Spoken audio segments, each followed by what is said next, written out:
Marilah kita buka acara pelatihan pengolahan data LP3ME 2022 dengan bacaan basmalah. Bismillahirrahmanirrahim. Memasuki agenda selanjutnya, yaitu sambutan dari Ketua LP3ME, Saudara Yohanes Krisna Aditya, dipersilahkan. Baik, bismillahirrahmanirrahim. Assalamualaikum warahmatullahi wabarakatuh. Yang saya hormati Ibu Inanda Sinta Anugrahani SEMA selaku pemateri pada pelatihan hari ini. Kemudian yang saya hormati juga para peserta acara pelatihan serta seluruh panitia ataupun pengurus LP3ME tahun 2022. Puji syukur kita panjatkan kepada Allah Subhanahu wa taala atas limpahan rahmatnya kita bisa mengikuti acara pelatihan hari ini. Nah, tak terasa sudah hampir seminggu kita melewatkan momentum lebaran. Ketemu sanak saudara yang jauh di desa ataupun berlibur bersama keluarga. Nah, sekarang ini kita sudah harus kembali ke rutinitas kita sehari-hari. Adapun pelatihan ini dibuat dengan tujuan untuk membantu mahasiswa, khususnya juga yang mungkin saat ini sedang berada dalam bimbingan skripsi terutama, untuk bisa mengolah data dengan baik. Nah, terlepas dari itu juga, mahasiswa lain pun juga tidak jauh berbeda dengan yang saat ini sedang bimbingan skripsi. Bahwasannya perlu kita ketahui juga, mahasiswa itu dekat sekali dengan tugas pengolahan data maupun dalam pencarian data. Nah, oleh karena itu, latar belakang dari terciptanya pelatihan ini ya yang telah saya sampaikan tadi ya, baik mahasiswa yang sedang dalam bimbingan skripsi maupun mahasiswa lainnya pun memang tidak terlepas dari tugas pengolahan data maupun pengumpulan data.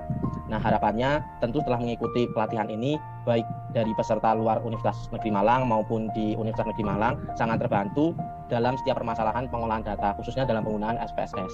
Nah, mungkin sekian sambutan dari saya, kurang lebihnya mohon maaf. Wabillahi taufik wal hidayah. Wassalamualaikum warahmatullahi wabarakatuh. Waalaikumsalam warahmatullahi wabarakatuh. Terima kasih atas sambutan dari Ketua LP3ME. Selanjutnya yaitu pembacaan doa oleh Saudara Rizky Maulidianto, dipersilahkan. Terima kasih kepada MC atas waktunya. Baiklah, izinkan saya memimpin doa dengan cara Islami. Kepada hadirin sekalian, mohon berkenan untuk menyesuaikan sesuai dengan keyakinannya masing-masing. A'udzubillahi minasyaitonirrajim. Bismillahirrahmanirrahim. Hamdan syakirin, hamdan na'imin, hamdan yu'afi ni'amah wa yukafi mazidah. Ya Rabbana lakal hamdu kama yanbaghi li jalali wajhikal karim wa 'azimi sultanik. Ya Allah, ya Tuhan kami, segala puji untukmu, pemelihara alam semesta. Segala puji atas karunia dan kenikmatan yang Engkau limpahkan pada kami. Segala puji atas keagunganmu, segala puji atas kemuliaanmu dan kekuasaanmu. Allahumma sholli wa sallim ala sayyidina Muhammad wa ala alihi wa sahbihi ajma'in. Ya Malik, ya Kudus, kami agungkan namamu karena hanya Engkaulah Tuhan kami.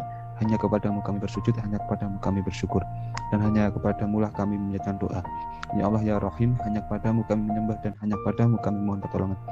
Ya Rabbana, hari ini kami berkumpul di sini dalam kegiatan pelatihan pengolahan data dari hari pertama hingga selesai. Karena ya Allah, lancarkanlah acara kami, berkahilah acara kami, dan penuhilah pertemuan ini dengan kebaikan dari awal hingga akhir nanti. Ya Allah yang Maha mengetahui yang gaib, bimbinglah kami dengan hidayah-Mu, berkahilah kami selalu dengan takdir-Mu, dan jadikanlah hati kami selalu ridho dengan pemberian-Mu. Allahumma arinal haqqa haqqa warzuqna tinabah wa arinal batila batila warzuqna tinabah. Ya Allah, tunjukkanlah kepada kami bahwa yang benar adalah benar, dan berikan kepada kami kekuatan dan kemampuan untuk menjalankannya, serta tunjukkan bahwa yang salah adalah salah, dan berikan kami kekuatan dan kemampuan untuk meninggalkannya. Rabbana atina fid dunya hasanah wa fil akhirati hasanah wa qina adzabannar. Subhanaka rabbil izzati amma yasifun wa salamun alal mursalin walhamdulillahirabbil alamin. Sekian pembacaan doa dari saya. Untuk acara selanjutnya saya berikan kepada MC.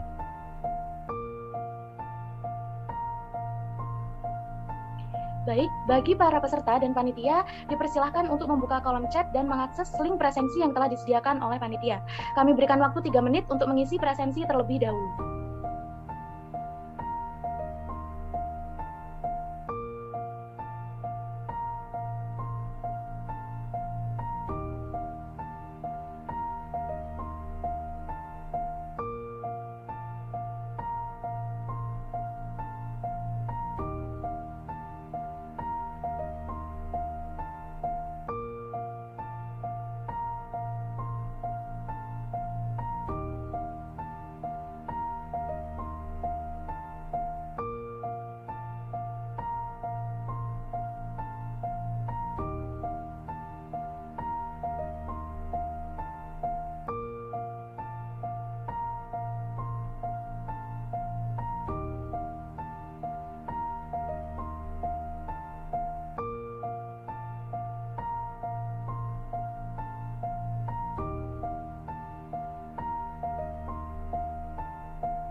Baik, diharapkan semua peserta dan panitia telah mengisi link presensi.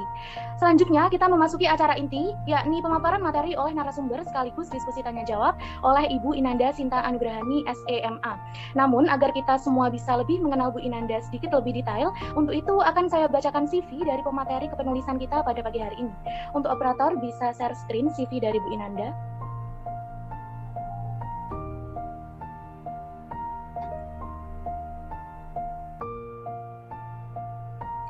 Bernama lengkap Ibu Inanda Sinta Anugrahani dengan gelar SEMA, Bu Inanda merupakan dosen FEBUM yang menjabat sebagai asisten ahli sekaligus penata muda tingkat 1.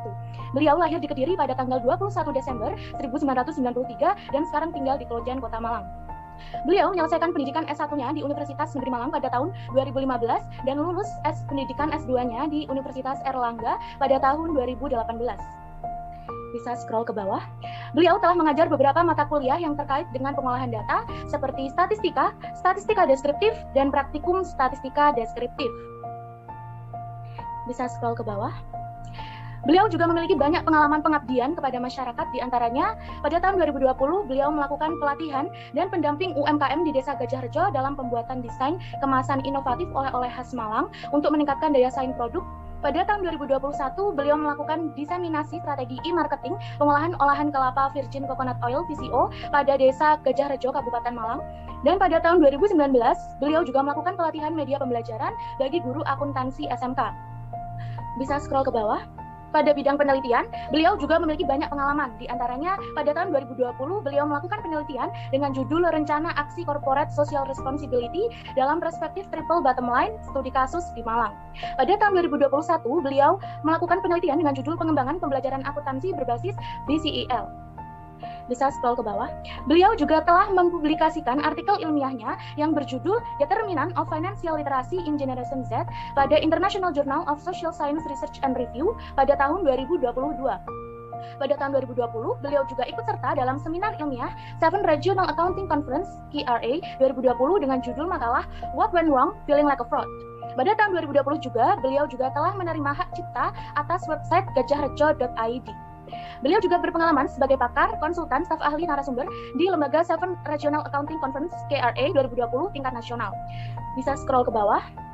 Kegiatan lain yang dilakukan beliau diantaranya pada tahun 2022 menjadi pengawas pelaksanaan seleksi akademik PPG Sekolah Pasca Sarjana Universitas Negeri Malang, periode V dan NBSP. Pada tahun 2021 menjadi panitia dan pemateri hybrid seminar dan AMP, Alumni Sharing Session, Find Your Personal Branding, Prepare Your Bright Future dan NBSP. Dan pada tahun 2020 mengikuti pelatihan Stata Angkatan 2012, level 1 dan 2, pelatihan Stata Standar dan Stata untuk pengolahan data IFLS yang diselenggarakan oleh Inspek. Nah teman-teman, itu tadi adalah CV dari Bu Inanda yang luar biasa. Mungkin kita bisa sapa dulu ya Bu Inanda. Assalamualaikum Bu, bagaimana kabarnya? Waalaikumsalam warahmatullahi wabarakatuh. Alhamdulillah sehat. Teman-teman bagaimana kabarnya? Alhamdulillah baik. Baik, agar tidak membuang banyak waktu, pemaparan materi kepenulisan akan kita mulai. Untuk itu kepada Bu Inanda dipersilahkan. Oke, terima kasih Mbak Alivia. Bismillahirrahmanirrahim. Assalamualaikum warahmatullahi wabarakatuh. Selamat pagi teman-teman. Ini yang terhormat adalah Ketua Umum ya, Mas Yohanes. Kemudian sama teman-teman panitia dari Otoritas PME. Terima kasih sudah mempercayakan saya untuk mengisi kegiatan pada pagi ini. Jadi insya Allah akan berlangsung untuk beberapa hari ke depan ya, di 3 hari ke depan ya. Tapi hari Sabtu Minggu kalau tidak salah saya baca itu ya. Sebenarnya tadi yang dibacakan Mbak Alivia itu terlalu banyak gitu, dan ada beberapa informasi yang kurang relevan gitu terkait pelatihan hari ini. Tapi tidak apa-apa gitu ya. Di awal yang menghubungi saya itu kan Mbak Yosi ya. Karena di sini kita akan belajar mengenai statistika, mau tidak mau ya kita harus sayang dulu gitu dengan angka ya, dengan data terutama ya, karena data ada yang sifatnya angka, ada yang tidak angka gitu ya. Tapi karena di sini judul pelatihannya mengolah data menggunakan SPSS, mau tidak mau ya kita harus menyayangi angka gitu, karena kita akan banyak berkutat dengan angka. Baik, mungkin bisa minta tolong dibantu untuk share screen ya Mbak, karena saya takutnya nanti koneksinya hilang, karena saya juga belum nyampe Malang ini, insya Allah baru nanti malam. Bisa minta tolong?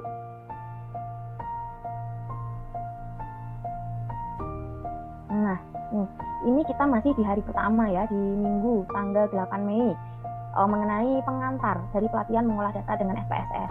Saya harap teman-teman, walaupun mungkin belum ada aplikasinya, nanti insya Allah akan saya share, nggak nanti juga ya, nanti akan saya titipkan ke panitia, ada aplikasi SPSS-nya nanti bisa di-install di laptop. Tapi sebelum mengolah data dengan SPSS, teman-teman juga harus paham bagaimana merumuskan masalah, bagaimana cara menyusun hipotesisnya, dan sebenarnya menggunakan SPSS ini untuk apa. Gitu. Tadi sempat juga dibacakan waktu CV itu mengikuti pelatihan SATA gitu. SATA itu apa gitu ya? Itu mungkin yang sedikit masih masuk akal gitu ketika kita ngomongin mengolah data, tidak hanya dengan SPSS. Ya, sebenarnya teman-teman ketika belajar menggunakan Excel itu pun juga bisa digunakan untuk mengolah data. Tapi dari tingkat kemudahan untuk menginterpretasikan hasil, itu memang beberapa teman-teman yang sedang menyusun tugas akhir atau skripsi ya di sini itu lebih senang menggunakan SPSS gitu. Bisa saya selanjutnya?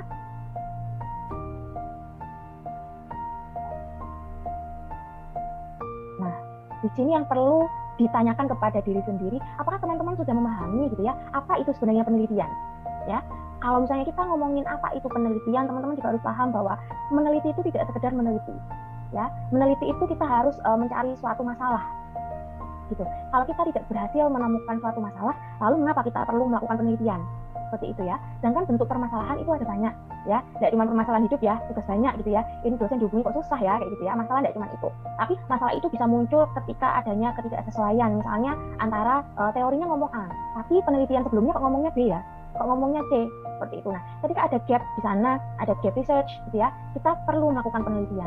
Nah, penelitian ini teman-teman pasti yang sudah menempuh mata kuliah metode penelitian pasti akan familiar gitu dengan penelitian itu ada dua jenisnya. Dia menggunakan data penelitian yang kualitatif maupun kuantitatif. Nah, apabila menggunakan kuantitatif kita bisa menggunakan aplikasi SPSS ini. Gitu. Nah, di sini ada statistical test. Ya, untuk melakukan tes statistik itu ada dua, ada deskriptif sama inferensial. Bedanya apa? Kalau orang awam menjawabnya pasti deskriptif lebih mudah. Karena waktu SMA kita sudah familiar ya ketika di mata pelajaran matematika, kita disuruh mencari mean atau rata-rata, kemudian mencari berapa ya untuk nilai tengahnya, misalkan seperti itu. Nah itu berhenti di situ, itu deskriptif. Gitu. Berbeda dengan statistical test yang inferensial, dia levelnya lebih tinggi ya, tidak hanya memecahkan masalah sekedar mencari tahu rata-rata, nilai tengah, jumlah nilai yang banyak keluar ya, kemudian kita membuat tabel distribusi frekuensi gitu ya untuk mengolah data itu kan pasti kita perlu ya untuk membuat distribusi frekuensi jika datanya banyak gitu ya. Nah kalau inferensial lebih dari itu. Di inferensial kita nanti akan ketemu gitu ketika ada permasalahan terkait ada pengaruh atau tidak antara A dengan B. Ya, kemudian jika kita ingin tahu ada perbedaan atau tidak ya antara A dengan B, ingin mencari tahu ada hubungan atau tidak antara A dan B, juga bisa menggunakan statistika inferensial seperti itu. Jadi kalau ngomongin penelitian itu ada banyak sekali. Nah, lalu akan muncul ya setelah kita tahu penelitian itu apa, kenapa kita kok perlu meneliti ya, karena ada rasa ingin tahu, adanya permasalahan, adanya gap research, kemudian kita ngobrolin statistika tes, apa aja tesnya di statistika, ada deskriptif, ada inferensial, lalu muncul pertanyaan lanjutan, mengapa menggunakan SPSS? Mengapa kok tidak menggunakan yang lain? Seperti PLS, ada AMOS, ada SAM, ada SATA, ada banyak sekali. Nah, di sini teman-teman juga harus memahami kapan saya menggunakan SPSS, kapan saya menggunakan alat bantu hitung ya untuk statistik yang lain. Seperti itu. Jadi sebelum kita bermain dengan aplikasinya, kita harus tahu mengapa menggunakan SPSS.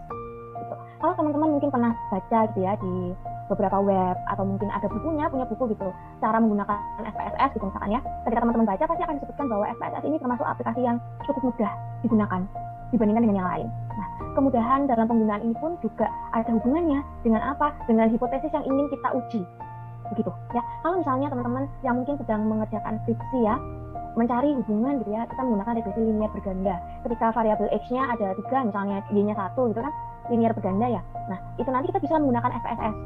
Tapi jika PET-nya banyak, kita ngomongin jalurnya banyak, ya sebaiknya tidak menggunakan SPSS. Kenapa? Karena nanti akan kurang relevan hasilnya, kurang bisa maksimal. Maka biasanya nanti akan direkomendasikan menggunakan SAM. Ya, seperti itu. Jika datanya terlalu banyak gitu ya, kemudian kita perlu mengkotak-kotakkan agar nanti datanya sesuai gitu misalkan. Tidak direkomendasikan menggunakan SPSS, kenapa? Sebaiknya menggunakan SATA karena dia akan lebih sesuai gitu dan lebih memudahkan. Kurang lebih seperti itu. Jadi, teman-teman yang di sini mungkin sedang ada di tingkat akhir yang sedang menyusun skripsi gitu ya, perlu diketahui gitu. Ketika menyusun bab 3 di metode penelitian, ini yakin nggak nih pakai SPSS? Kira-kira jawabannya nanti valid nggak ya? Kira-kira ketika nanti sudah diinterpretasi sesuai nggak data yang saya punya untuk menjawab hipotesis dengan menggunakan SPSS cocok atau enggak ya? Jenis datanya cocok apa enggak ya? Itu harus ditanyakan dulu sebelum menggunakan SPSS. Karena tidak semua hipotesis dapat dijawab yang hasilnya sesuai ya, atau kita bilang lebih cocok gitu ya dengan menggunakan SPSS. Jadi tidak semuanya bisa dengan SPSS. Tapi tidak menutup kemungkinan juga ada beberapa yang memang harusnya pakai SPSS gitu, karena ada beberapa kayak misalnya regresi linear yang biasa gitu ya, yang satu variabel X, satu variabel Y gitu kan. Nah, beberapa teman-teman yang mungkin menyusun skripsi gitu ya, dia menggunakan SPSS gitu ya, itu memang lebih mudah kan, hasilnya juga gampang diinterpretasikan, tapi tidak menutup kemungkinan masih ada yang menggunakan Microsoft Excel gitu. Itu juga ada gitu yang masih menggunakan Excel. Saya tidak bisa bilang itu salah ya, karena memang bisa menggunakan Excel. Tapi jika kita tanya valid nggak ya ini ketika hasilnya akurat nggak ya, kira-kira seperti itu. Nah, sebenarnya kalau kita mengolah data angka dengan alat bantu misalnya SPSS, kita nggak bisa bilang bahwa hasil kita secara matematis itu sudah benar, itu yang paling valid, itu yang paling akurat gitu. Nggak bisa, karena apa, kita tetap harus mengaca dulu gitu, di teorinya seperti apa, fenomenanya seperti apa gitu. Jadi hasil olah data statistik ini untuk gambaran teman-teman ya, ketika sudah ada hasilnya, itu bukan suatu kebenaran yang mutlak, bukan suatu kebenaran yang ini yang paling benar gitu, bukan. Jadi kita harus mengkaitkan dulu fenomenanya seperti apa, teorinya seperti apa, ada error nggak saat penelitian, seperti itu. Dan ini nanti yang menentukan ya berhasil tidaknya ketika teman-teman menggunakan SPSS itu diawali dari datanya. Apakah data yang diolah ini sudah benar atau belum? Ya, mungkin slide selanjutnya. Nih, ya, kalau kita ngomongin tentang asumsi di dalam statistik, ya, ada yang parametrik, ada yang non parametrik. Ya, bedanya apa sebenarnya dua ini? Mungkin teman-teman yang sudah menempuh mata kuliah statistika sudah tahu ya bedanya ada di mana gitu. Ketika di parametrik datanya biasanya dia cenderung normal. Mungkin teman-teman yang lagi nyusun skripsi familiar, kok ada uji asumsi klasik ya kalau kita mau menguji regresi misalnya. Kenapa harus pakai uji asumsi klasik? Kan kita hanya butuh model regresinya untuk tahu misalnya ada pengaruh positif atau negatif gitu. Sebenarnya yang menentukan itu kita di awal melakukan uji asumsi klasik adalah bukan untuk mengetahui hasil penelitian nanti persamaan regresinya bagaimana. Kita tidak ingin membuktikan sesuatu ya dari uji asumsi klasik, tapi uji asumsi klasik ini untuk mengetahui apakah data kita linear nggak, ada linearitas nggak di sana, normal nggak datanya, ya, ada homoskedastisitas atau enggak, apakah datanya independen, apakah ada hubungan atau keterkaitan antara variabel satu dengan variabel lainnya. Nah, biasanya kok dia datanya normal ya, terdistribusi normal, datanya baik-baik saja gitu ya, kita menggunakan yang parametrik. Itu yang biasa teman-teman dengar tuh kayak regresi linear berganda, gitu. Nah, nanti apabila datanya tidak terdistribusi normal, maka menggunakan non parametrik. Nah, sini kalau kita ngomongin SPSS, biasanya teman-teman tuh kalau pakai datanya itu yang sudah tersedia, data kan ada dua, ada primer sama sekunder, ya. Kalau data primer, teman-teman, datanya ini harus teman-teman cari dulu. Contohnya apa? Teman-teman bikin kuesioner, ya. Itu kan datanya kan teman-teman nyari dulu. Tapi kalau data sekunder, teman-teman bisa dapat misalnya nanti di annual report misalnya ada banyak sekali juga ada rasio keuangannya, gitu ya, diambil. Itu datanya sekunder, ya. Kemudian misalkan teman-teman yang dari ekonomi pembangunan gitu pakai data dari BPS, gitu ya, diambil itu data sekunder karena sudah ada. Tetapi kalau data primer kita harus collect data dulu. Biasanya menggunakan kuesioner yang paling umum ya, biasanya itu. Kemudian ada yang menggunakan wawancara, ya. Dan ini nanti kalau pakai data primer dalam bentuk wawancara maupun menggunakan kuesioner, ini nanti juga ada lagi dibedakan lagi lebih dalam. Jenis pertanyaannya apa? Pertanyaan terbuka kah atau pertanyaan yang tertutup? Jadi ngomongin penelitian sebelum masuk ke SPSS itu banyak sekali pengantarnya gitu. Jadi kalau biasanya memang kalau data normal kita sebutnya dia termasuk tergolong parametrik, biasanya pakai regresi linear berganda. Apakah untuk non parametrik di sini apa ya? Bisa nggak pakai SPSS? Bisa, tetap dilayani di SPSS ada begitu. Cuman ini biar teman-teman lebih apa ya? Yang mengingat kembali lah ya, karena sepertinya mata kuliah statistika itu diperoleh di semester awal-awal gitu. Mungkin ini hanya sekedar mengingatkan teman-teman. Ya, sini kita ngomongin masalah asumsinya di statistik itu data harus seperti apa gitu. Makanya teman-teman ada yang beberapa yang skripsi itu ditanya sama dosen pembimbingnya, kenapa pakai asumsi klasik gitu kan? Kadang dia nggak bisa ngerti, mereka hanya tahunya sadar biasanya kalau saya lihat deskripsinya orang lain selalu ada asumsi klasik gitu. Hanya ya dia tahu datanya normal dan lain, tapi dia tidak benar-benar paham esensinya sebenarnya mengapa perlu uji asumsi klasik. Nanti insya Allah pertemuan minggu depan kita akan mendalami itu. Tapi untuk biar nggak penasaran gitu kalau ditanya kenapa perlu uji asumsi klasik, ya kita sebelum mengolah data kita harus tahu datanya ini sudah normal atau belum, dia terbebas dari beberapa masalah seperti misalkan homoskedastisitas, heteroskedastisitas, kemudian apakah dia linear, untuk asumsi linearitasnya bagaimana, gitu ya. Kurang lebih seperti itu untuk statistical assumption-nya. Ini bisa next.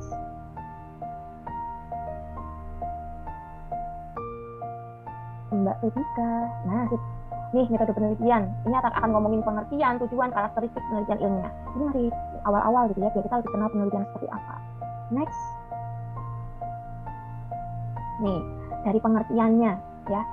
Alasan teman-teman belajar SPSS, ya salah satunya untuk menjawab pertanyaan dari penelitian ya. Tapi sebelum itu kita harus paham pengertiannya. Ini hanya mengingatkan kembali. semua penelitian merupakan aktivitas pemecahan masalah, dan untuk menemukan hasil kita perlu SPSS untuk membantu kita membuktikan apakah hipotesis kita diterima atau tidak ya. Karena kan kita menyusun rumusan masalah ya berupa pertanyaan penelitian, kemudian menyusun hipotesis dugaan sementara, lalu kita perlu untuk menemukan hasilnya dengan alat bantu SPSS. Nah, di sini metode penelitian ini penting ya. Ketika nanti menyusun bab 3, ketika menyusun skripsi ya di metode penelitian ini harus jelas. Ini menggunakan apa? Alasannya apa? Seperti itu. Cara berpikirnya juga di sini harus rasional dan juga empiris. Ya, di sini rasional yang dimaksud bagaimana? Pemecahan masalah yang berasal dari cara-cara yang masuk akal dan dapat dicerna oleh penalaran manusia secara langsung. Gitu. Tadi saya sempat bilang di awal ya, kalau misalkan kita ngomongin meneliti data secara matematis harus tetap dikaitkan dengan fenomena ataupun teori yang ada. Dia tidak bisa berdiri sendiri. Itu kalau riset untuk skripsi.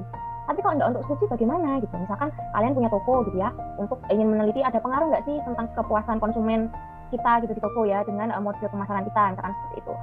Itu gimana kalau saya nggak pakai teori, saya cuma butuh secara matematika ada pengaruhnya atau tidak gitu ya, ya silahkan. Tapi ketika menyusun untuk skripsi gitu ya sebaiknya ya harus memikirkan ini.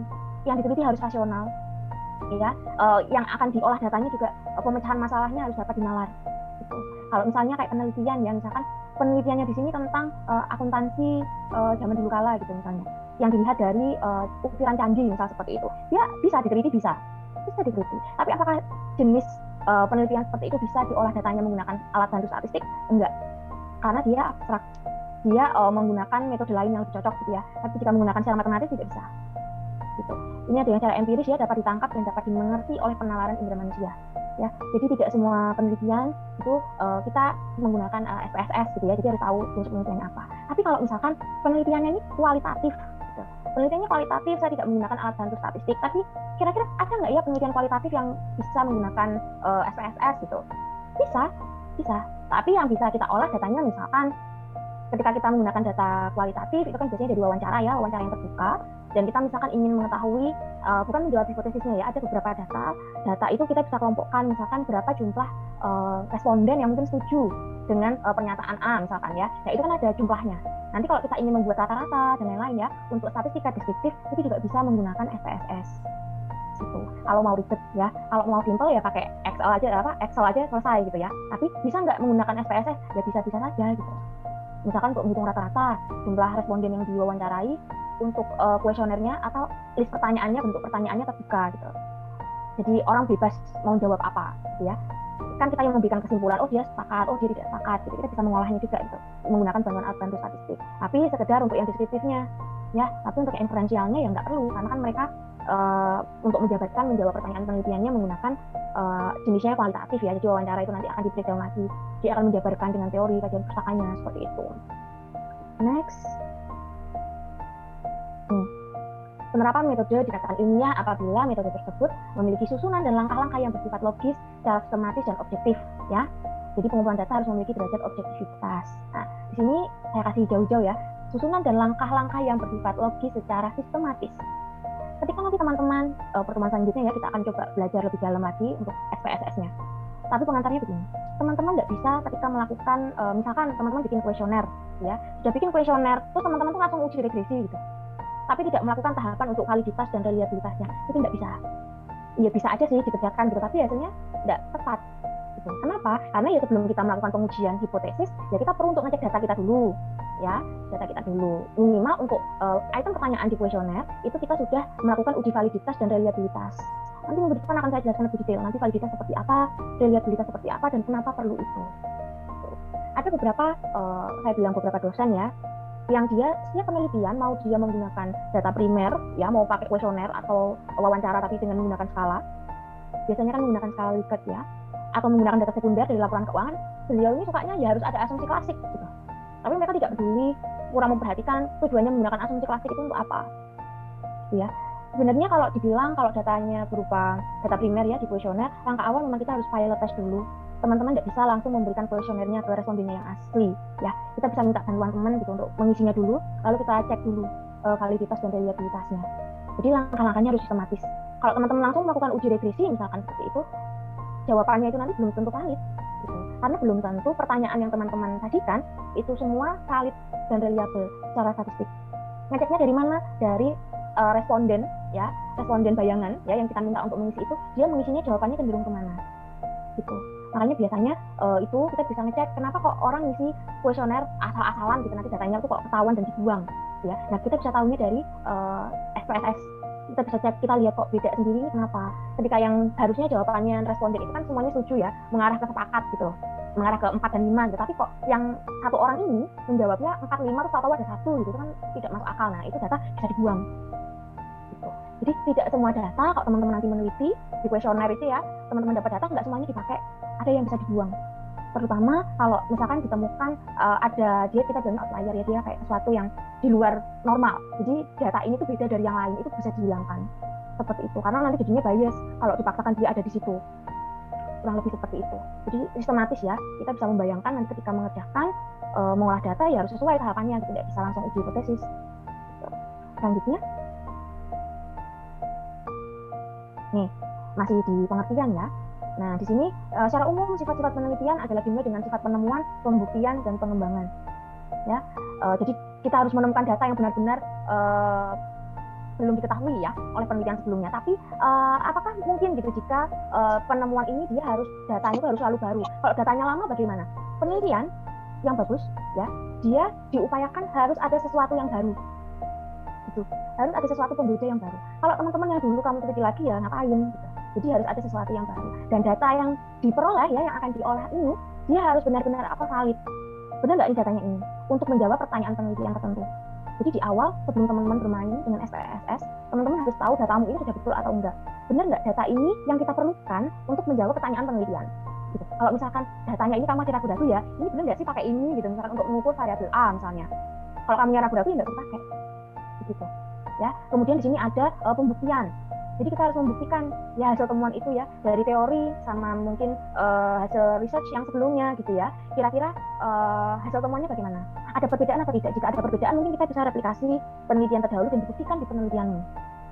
Gitu. Itu awalnya seperti itu. Lalu perlu adanya pengembangan ya. Kita harus mendalami ya, memperluas pengetahuan yang sudah ada, kita kembangkan penelitian terdahulu melalui penelitianmu. Ini mungkin tips buat teman-teman yang mungkin mau nyusun skripsi, kalau ditanya bedanya penelitianmu ini sama yang dulu-dulu apa gitu ya, jangan pernah menjawab dengan tahunnya beda Bu. Itu bukan jawaban yang rasional ya saya tahu tahunnya beda gitu. Tapi kalau se-Indonesia misalnya nyusun skripsi judulnya sama, tahunnya sama, apa yang membedakan? Keunikannya apa itu teman-teman harus tahu.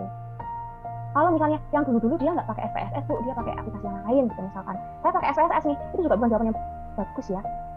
Jadi mungkin bisa dijawab, saya melihat fenomenanya ini, gitu. Nah fenomenanya di Indonesia pada tahun sekian sampai sekian seperti ini, gitu. Saya melihat potensi dari variabel ini itu seperti ini loh Bu, kondisinya seperti ini. Itu mungkin jawaban yang lebih masuk akal daripada bedanya di mana hanya di tahun saja. Lebih dikaitkan fenomenanya apa dan lain-lain. Ini sebelum ngolah data harus jelas gitu. Di awal ketika mau meneliti jawaban-jawaban seperti itu harus sudah punya. Termasuk nanti minggu depan akan saya jelasin ya asumsi klasik. Mengapa harus pakai asumsi klasik? Kenapa kok tidak perlu? Jenis data itu macam-macam teman-teman. Kalau kuesioner itu kan kita sekali ngasih dia isi.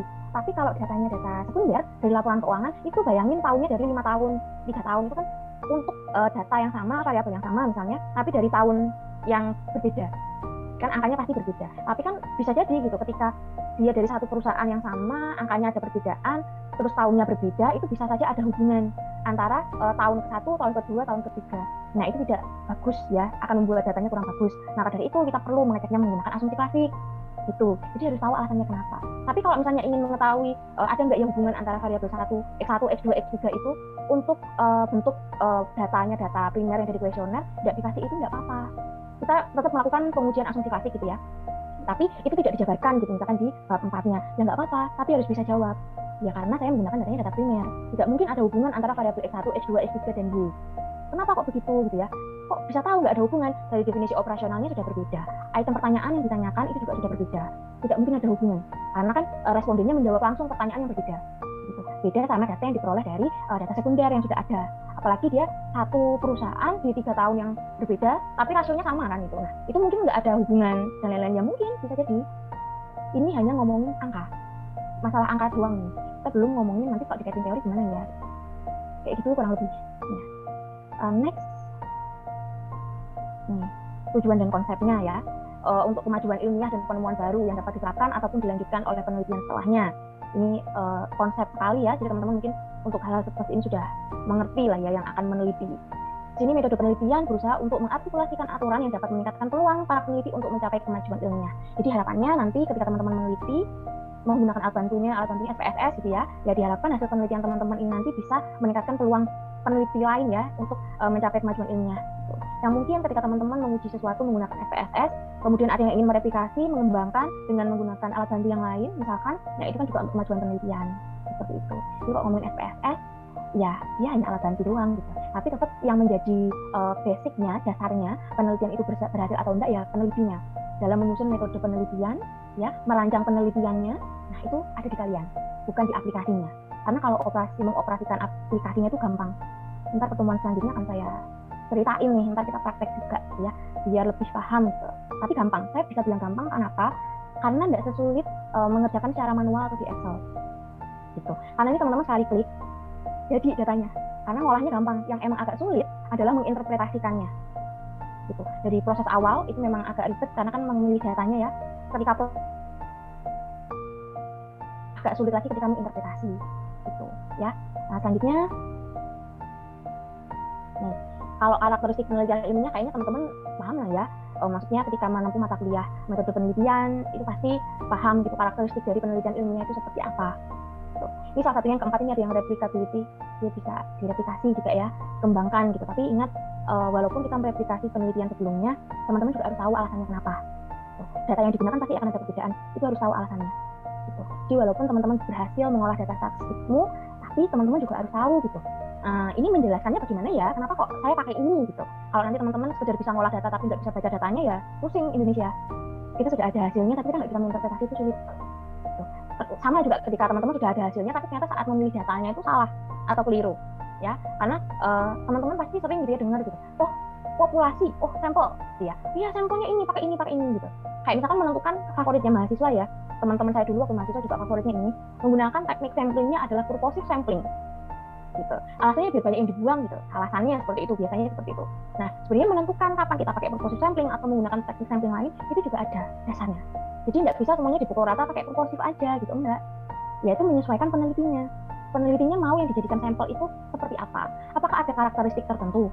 Gitu. Kayak contoh, karena saya orang akuntansi ya, misalnya saya pengen meneliti tentang profitabilitas perusahaan gitu misalkan, yang listing di bursa efek gitu ya, terhadap misalnya saya ambilnya apa contohnya nilai saham gitu misalkan seperti itu. Nah biasanya teman-teman itu nanti akan pakai purposive, dicari yang dia untung terus, nggak boleh ada laba negatif gitu misalnya seperti itu. Padahal kalau misalnya kita pakai ya udah semuanya aja gitu, nggak peduli dia positif atau negatif tetap dimasukkan, karena kan kita ingin tahu ada pengaruh atau tidak. Karena ketika dia labanya negatif atau mungkin dia rugi, itu kan sebenarnya dia juga angka minusnya itu punya makna gitu ya. Jadi kalau kita ngomongin ngolah data statistik, mau dia negatif 1, negatif 2, dia punya makna begitu. Jadi setiap angka punya makna. Kalau misalnya dia nilainya 0 gitu kan, ya itu dia juga ada makna. 0 itu kan bisa karena mungkin dia tidak listing atau saat itu perusahaan tidak melakukan kegiatan operasionalnya dan lain-lain, itu kan juga bisa. Jadi setiap angka itu punya makna walaupun itu 0 atau negatif. Gitu. Jadi memilih teknik sampling itu juga penting. Gitu. Selanjutnya ini pengertian kuantitatif, karakteristik, prosedur. Oke. Selanjutnya penelitian kuantitatif. Pasti semuanya sudah sering dengar gitu ya, di mana proses menemukan pengetahuan yang menggunakan data berupa angka sebagai alat menganalisis keterangan mengenai apa yang ingin diketahui. Kualitatif, kualitas ya, dia lebih ke sesuatu yang berupa kalimat ya, kajian teori dan lain-lain gitu ya, referensi yang banyak gitu ya untuk kualitatif. Sedangkan kuantitatif di sini proses menemukan pengetahuan menggunakan data berupa angka. Gitu. Dari angka itulah diolah. Tapi tetap angka kalau tidak ada maknanya ya kita nggak bisa menyimpulkan sesuatu, gitu ya. Makanya nggak bisa lepas dari teori-teori yang ada sebelumnya, seperti itu. Di sini penelitian murni yang dapat dijelaskan dengan angka-angka pasti. Jadi angkanya di sini nggak bisa angka kira-kira atau angka probabilitas, nggak bisa. Karena kalau hanya probabilitas ya apa yang perlu diteliti gitu ya. Jadi data kuantitatif, penelitian kuantitatif yang diolah adalah data berupa angka, yang datanya itu sudah pasti, ya sudah pasti bukan berupa probabilitas. Kalau teman-teman belajar statistika, probabilitas antara 0 sampai dengan 1. Ya, kalau probabilitas itu masih kemungkinan diri, angkanya itu ada maknanya gitu ya, angka tentang 0 sampai 1 itu ada maknanya, tapi untuk angka-angka yang masih kemungkinan itu belum bisa gitu untuk dijadikan data yang valid ketika kita ingin menjawab suatu rumusan masalah untuk membuktikan hipotesis. Selanjutnya karakteristiknya. Ya, di sini menggunakan pola berpikir deduktif. Ini ya, logikanya positifistik dan menghindari hal-hal yang bersifat subjektif. Ini juga perlu diperhatikan ya teman-teman.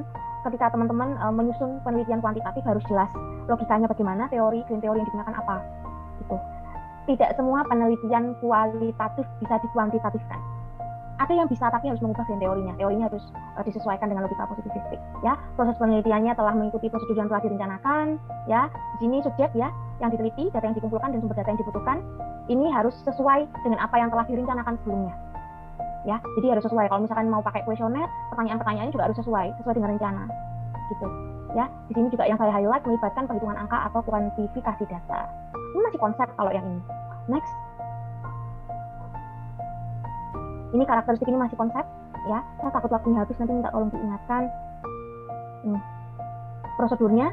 Nah, ini tahapan-tahapannya ini teman-teman bisa baca sendiri sih, di buku ada gitu di mata kuliah metode penelitian kuantitatif. Ini juga harus paham. Nah, kalau kita ngomongin kerjaan kita, ketika kita ngomongin sudah masuk ke olah data, kita ada di nomor 6 sampai nomor 9. Itu ya. Kalau kita ngomongin kita lagi mau belajar SPSS nih, mau belajar statistiknya nih, gimana nih? Kita mulainya kerja dari 6 sampai 9. Pengembangan desain penelitian dia perlu dibuat, tapi dia dasarnya harus melibatkan teori-teori, ya. Bagaimana mengembangkan desain penelitiannya sesuai dengan teori sebelumnya, dengan teorinya penelitian sebelumnya itu. Tapi kalau kita ngomongin angka, mengolah data, kita mulainya dari yang 6 sampai 9. Next. Ini jenis-jenis penelitian kuantitatif, tidak perlu saya jelaskan, karena ini hanya mengingatkan kembali. Ini tugas kalian untuk membaca materi metode penelitiannya. Nanti bisa dipelajari sendiri. Next.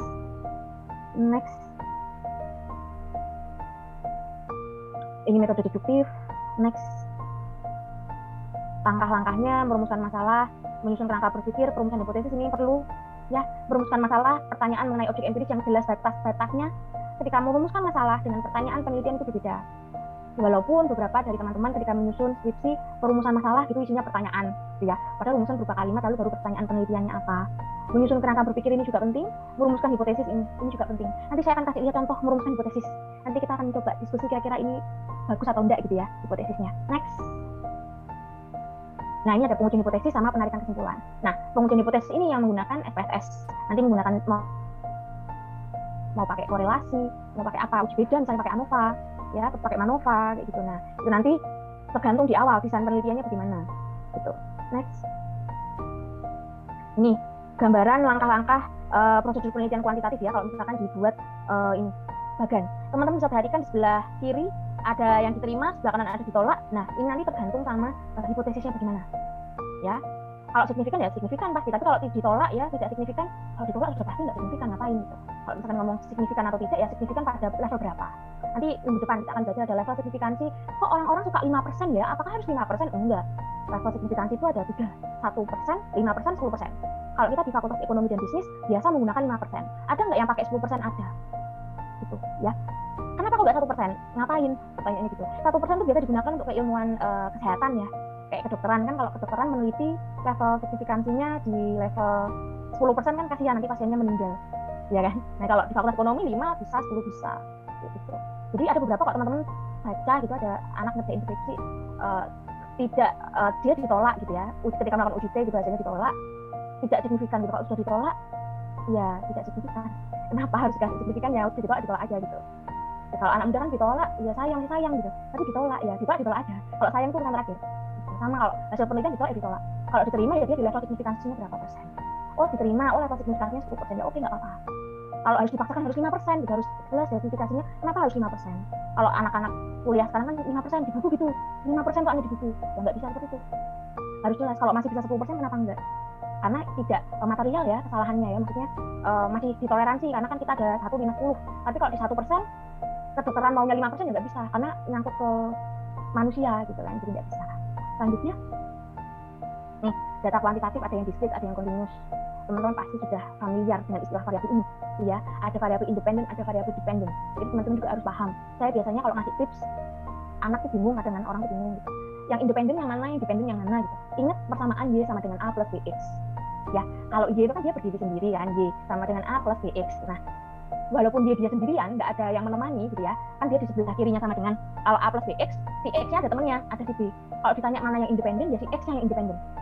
Dia nggak akan berubah, walaupun badai menghadang, X1, X2, X3 ya angkanya segitu.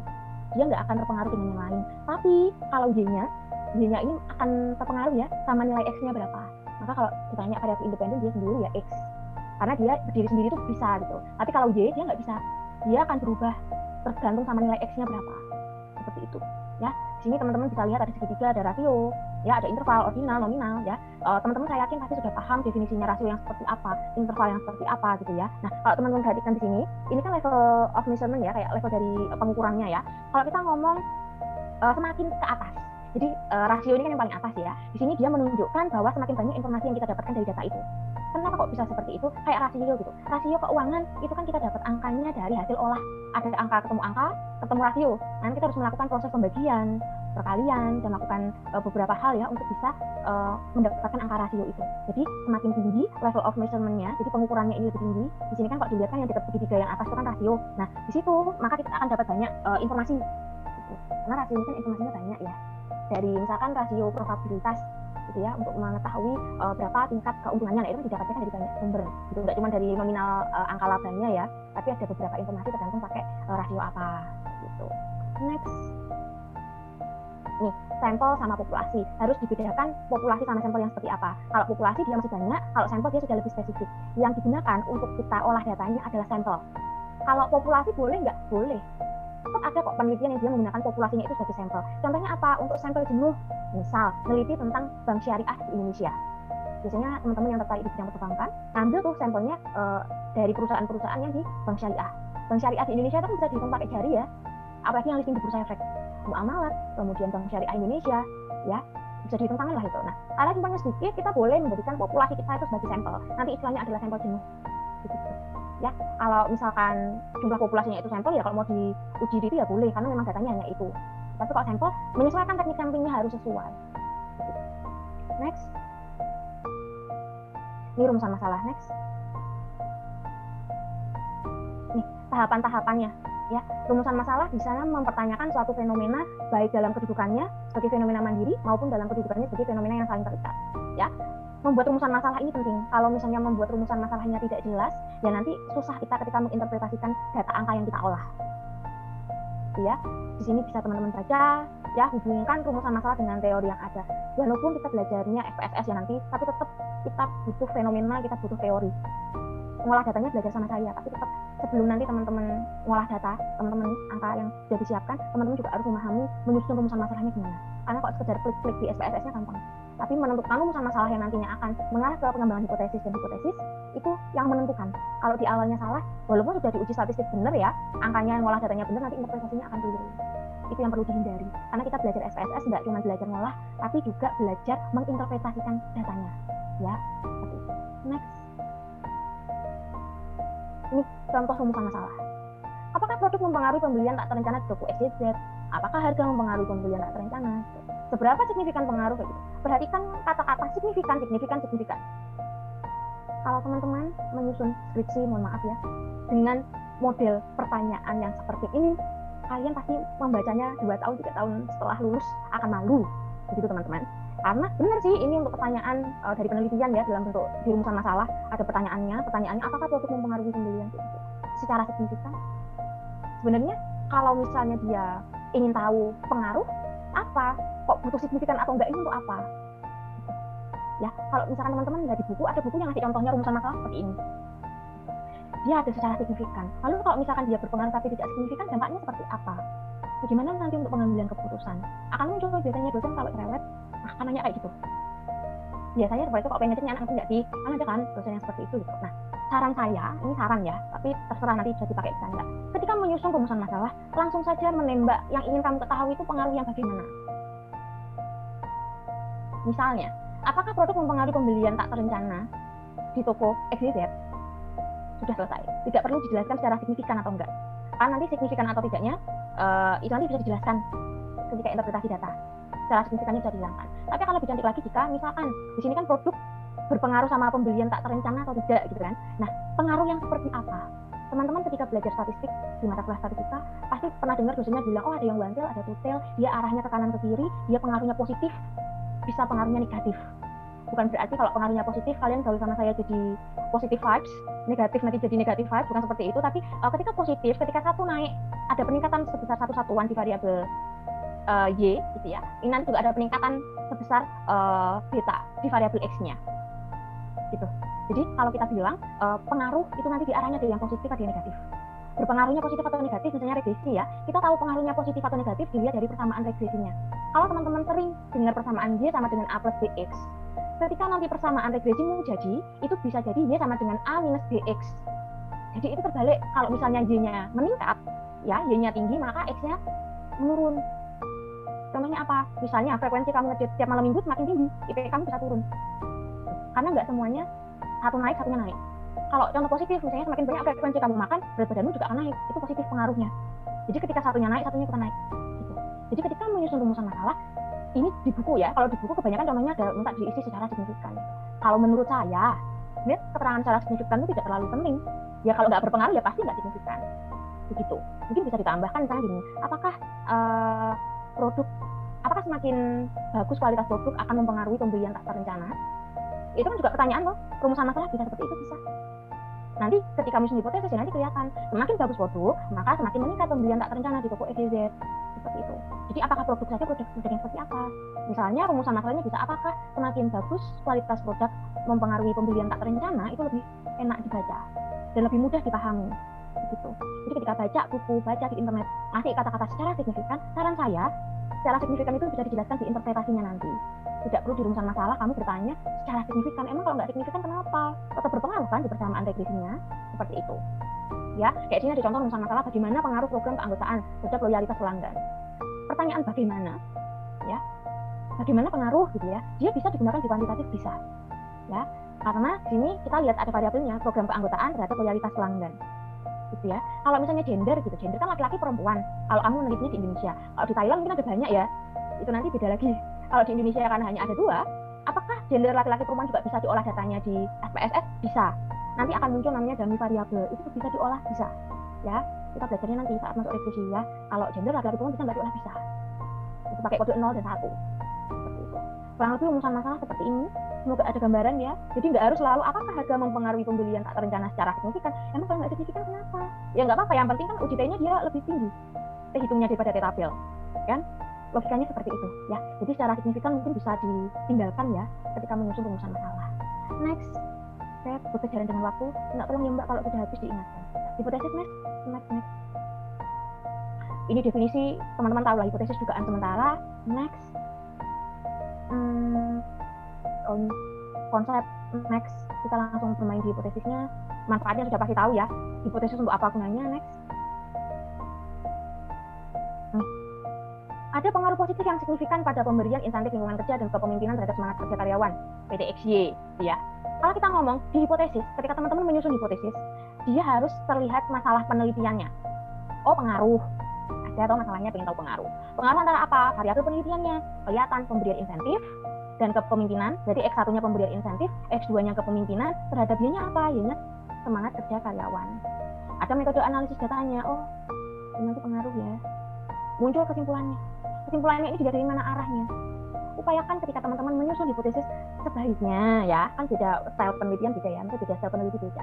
Cuman sebaiknya kasih tahu arahnya. Pengaruh yang seperti apa, positif atau negatif. Kalau misalnya di teori bilang pengaruhnya positif, tapi ketika kamu meneliti berpengaruh, tapi pengaruhnya negatif, berarti kan hipotesisnya ditolak. Bisa seperti itu, bisa. Jadi sebaiknya saran saya untuk kepentingan skripsi ini, upayakan sudah jelas alurnya kemana. Pengaruhnya positif atau negatif. Itu juga harus diperhatikan. Next. Maaf Bu, untuk waktunya kurang 15 menit. Oke. Ini kita selesai Mbak lainnya. Terima kasih. Ini ada dasar merumuskan hipotesis berdasarkan pada teori, berdasarkan pada penelitian terdahulu, ya. Kemudian di sini ada berdasarkan penalaran akal sehat peneliti. Penelitian terdahulu, saran saya, ini kita ngomongin saran ya, kita ngobrol santai hari Minggu. Saran saya ketika menyusun penelitian, kumpulkan penelitian terdahulu yang lebih banyak. Jadi jangan cuma 5 atau 10 gitu. Bisa 20 atau 30 gitu, 20 yang dari luar, 10 yang dari nasional gitu ya. Artikel penelitiannya seperti itu. Kenapa saya bilang usahakan yang banyak? Biar nanti ketika teman-teman menyusun skripsinya, ketika diolah datanya, teman-teman juga akan lebih mudah.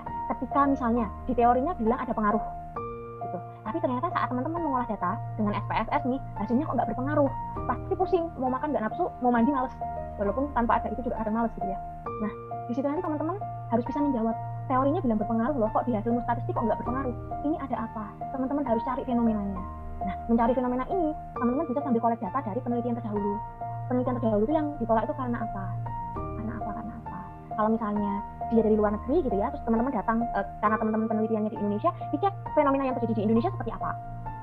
Nanti harus dicek teman-teman. Jadi untuk kebaikan bersama ya, biar nanti skripsinya lancar, ketika ditanya-tanya nggak tiba-tiba pingsan. Jadi upayakan siap-siap itu, karena kita tidak pernah tahu apakah hasil olah data statistik kita itu selalu sesuai dengan teori atau enggak. Karena beda sampel beda hasilnya. Kamu mau meneliti sampel misalnya di mahasiswa FEB UM, kamu coba di FMIPA UM atau mungkin di FEB yang lain gitu ya, respondennya kan beda. Orangnya anak UM sama anak kampus lain gitu misalkan ya, atau anak Brawijaya, anak Unisma, anak UIN, hasilnya berbeda. Nah kayak misalkan yang kelihatan signifikan gitu misalkan, ditanya berapa pengeluaran per bulan gitu, misalkan seperti itu. Anak UM karena kampusnya lebih dekat Natos, dia mungkin banyak pengeluaran gitu, bisa jadi kan seperti itu karena dekat gitu. Sedangkan kalau misalkan kita bandingkan sama kampus Islam, ya karena kampus Islam banyak waktu untuk beribadah gitu, jadi mungkin uangnya jarang dipakai untuk pengeluarannya tidak terlalu banyak gitu ya, untuk nongkrongnya sedikit ini misal ya. Seperti itu. Nah, itu kan harus jelas fenomenanya apa, jelaskan. Kalau ada perbedaan, kok teorinya ngomong berpengaruh, kok ini kamu nggak berpengaruh, kenapa ya nggak dosa? Karena kan itu hasil secara statistik bilangnya seperti itu. Tetap harus cari fenomenanya apa. Selanjutnya, merumuskan hipotesis, cari sumber masalahnya, cek teori sama penelitian terdahulu, merumuskan hipotesis. Ya, di sini nanti juga perlu teman-teman perhatikan instrumen penelitian, variabel dan data. Ingin mengingatkan kembali ke teman-teman nanti sebelum mengolah data itu kan kalau pakai kuesioner ada definisi dari variabelnya ya, definisi operasionalnya harus jelas. Teman-teman kenapa perlu definisi operasional? Karena beda penelitian, definisi operasionalnya itu kadang berbeda. Jadi misalnya saya bilang kecerdasan intelektual ya, secara intelektual versi saya yang neliti sama kamu yang neliti bisa jadi berbeda. Gitu. Alat ukurnya juga berbeda. Jadi di luar nanti kita ngutak-ngatik SPSS-nya, tapi di datanya awal ketika mendeskripsikan, mendefinisikan definisi operasional itu penting ya. Jadi jangan disamakan kalau menurut Pak ini, Bu ini gitu, peneliti asing gitu ya, definisinya ini kok, ya udah pakai ini, nggak bisa. Karena penelitianmu dengan mereka belum tentu sama. Yang diukur belum tentu sama. Jadi definisi operasional itu perlu. Dan definisi operasional itu yang buat penelitinya sendiri, bukan ngutip dari orang lain. Kalau ngutip dari orang lain boleh sih, tapi dia harus ada tambahan tertentu. Jadi bahasanya diganti sesuai dengan peneliti. Karena itu nantinya akan membantu teman-teman kalau ditanya, misal, kamu kuesionernya ini dapat dari mana? Gitu. Saya dapat dari penelitian X, misalkan seperti itu. Tapi nggak semuanya saya pakai. Dosen yang kritis akan nanya, kenapa nggak semuanya dipakai? Nah, harusnya semuanya dipakai dong. Nah itu bayangin, kuesioner yang kamu replikasi itu ada 30 pertanyaan untuk satu variabel. Kalau saya yang ngisi, baru nyampe 10 udah ngantuk. Mana panjang-panjang lagi, kan mau nggak mau kita harus mereplikasinya mengganti dengan yang baru, tapi intinya sama. Nah, untuk memperkecil kemungkinan yang ngisi males, tidak membaca asal nyentang, kita harus memperhatikan apa kondisi mental si respondennya juga. Nah, nanti harus dijawab ketika ditanya dosennya kok nggak sama. Jawab aja, definisi operasional saya seperti ini, Bapak, Ibu. Jadi saya hanya mendefinisikan untuk pertanyaan-pertanyaan ini sesuai dengan definisi operasional pada penelitian saya, sehingga tidak semuanya dipakai. Itu pengalaman saya dulu ditanya gitu. Untung saya tahu jawabannya, kalau nggak tahu deh. Karena kadang ada yang nggak mau ngasih tahu ya dosennya ya, nggak mau ngasih tahu jawabannya apa gitu saat sebelum ujian. Waktu itu saya ujian ditanya seperti itu. Karena saya sudah membuat definisi operasional, jadi saya tahu batasannya untuk variabel ini tuh hanya ini loh, nggak sampai panjang semuanya dipakai. Gitu. Ini penting teman-teman ya. Selain olah data itu gampang, tapi menyusun hipotesis ini agak gimana ya? Itu juga tahu. Untuk menyusun kuesioner penelitian pun juga ada triknya, nggak asal bikin. Next. Ini macam-macam hipotesis ini bisa dibaca sendiri. Next.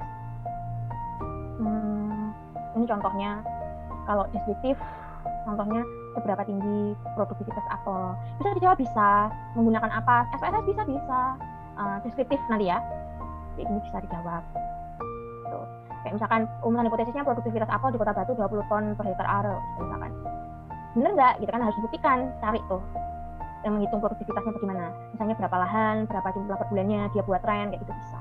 Next, tapi biasanya kalau skripsi nggak seperti ini ya, lebih kompleks nih. Ada asosiatif ya, pernyataan yang menunjukkan dugaan hubungan antara dua variabel atau lebih. Misalkan apakah ada pengaruh, apakah ada hubungan gitu ya. Nah, di sini ada hipotesis 0 sama hipotesis alternatif. Teman-teman pasti sudah pernah dengar H0 sama HA. Biasanya hipotesis kita yang mana? Yang hipotesis alternatif. Ya, di sini tidak ada hubungan antara harga buah apel. Ya, tidak ada hubungan. Ya, berarti di sini bisa dicek ya, dia H0-nya itu kan dia tidak sama dengan 0 ya. Ini ada yang tidak ada pengaruh juga ya. Kalau tidak ada pengaruh ya dia 0. Kalau misalnya dia ada pengaruh ya dia HA-nya. Jadi nanti tinggal ditolak atau diterima. Teman-teman harus ini ya, peka ya. Kalau di awal kita bilang ditolak ya, berarti H0-nya ditolak, HA-nya tidak ditolak. Bukan H0-nya ditolak, HA-nya diterima. Kadang tuh ada beberapa yang peduli, ada yang enggak. Tapi sepengetahuan saya ya, kalau misalnya H0-nya ditolak, HA-nya tidak ditolak. Kalau H0-nya diterima, HA-nya tidak diterima. Begitu. Biasanya hipotesis kita yang berpengaruh itu di HA, hipotesis alternatif. H0 dia yang tidak berpengaruh, tidak berhubungan. Ya, biasanya harus kompak. Kalau H0-nya ditolak, berarti HA-nya tidak ditolak. Tidak ditolak itu kan sama dengan diterima ya. Tapi disesuaikan, kalau H0-nya ditolak, HA-nya tidak ditolak. Kalau H0-nya diterima, HA-nya tidak diterima. Biasanya seperti itu. Next. Ini yang komparatif perbedaan. Pertanyaannya apakah ketika ingin mengetahui perbedaan itu bisa menggunakan SPSS? Bisa. Nanti ada uji beda. Ya, nanti ada uji beda. Jadi kalau misalnya mau pakai SPSS bisa. Kayak teman-teman mungkin yang di manajemen biasanya lebih suka menggunakan eksperimen, ya, menggunakan eksperimen, apalagi yang pemasaran gitu ya, lebih suka pakai eksperimen gitu. Monggo nanti bisa pakai uji beda, nanti bisa pakai SPSS gitu. Jadi bisa mengakomodir semuanya, tapi ya itu tadi lihat-lihat dulu. Kalau misalnya kayak mau regresi tapi X-nya sampai 10-11 ya jangan pakai SPSS. Mending pakai analisis path analysis ya, dia pakai SEM, AMOS, PLS gitu. Itu lebih cocok dibandingkan pakai SPSS. Kenapa?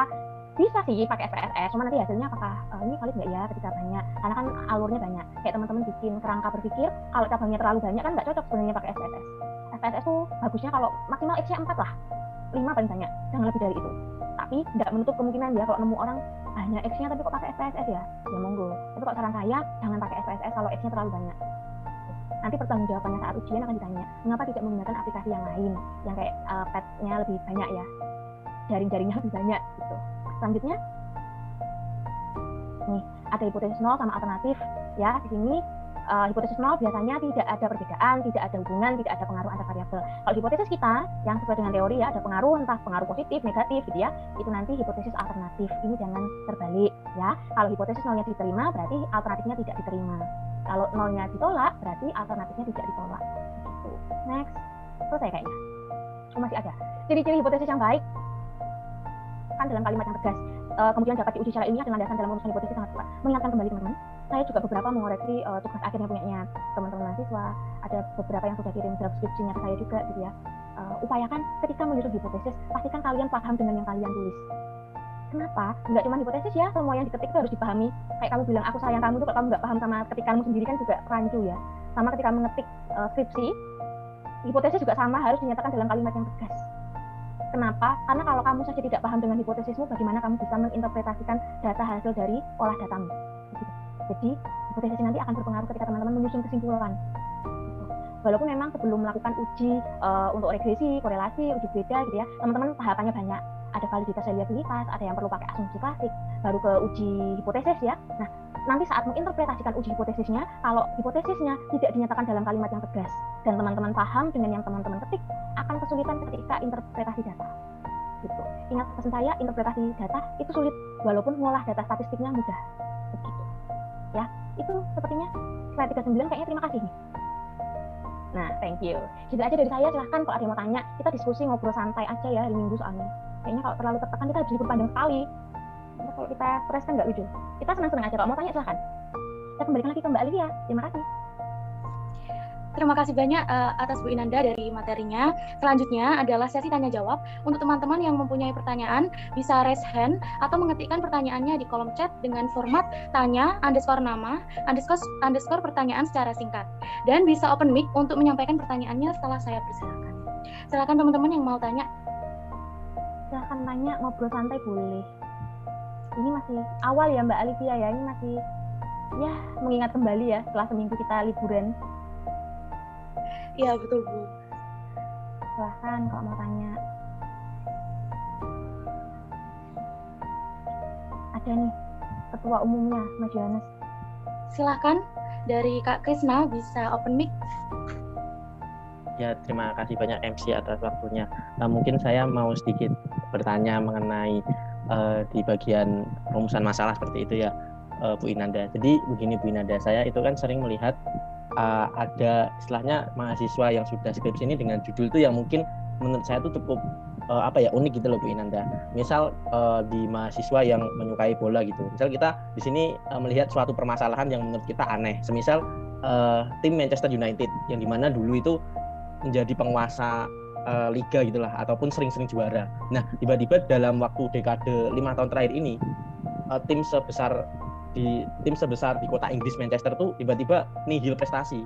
Nah, di situ terus kita kayak meneliti kenapa bisa seperti itu gitu. Nah, menurut Bu Inanda itu untuk permasalahan seperti itu apakah tetap masih bisa istilahnya kita ajukan dengan semisal kita kan nggak tahu nih Bu dari mana misal transfer marketnya tim itu. Jadi kita nggak bisa tidak ada data akurat misal Manchester United ini membeli Cristiano Ronaldo dengan harga berapa.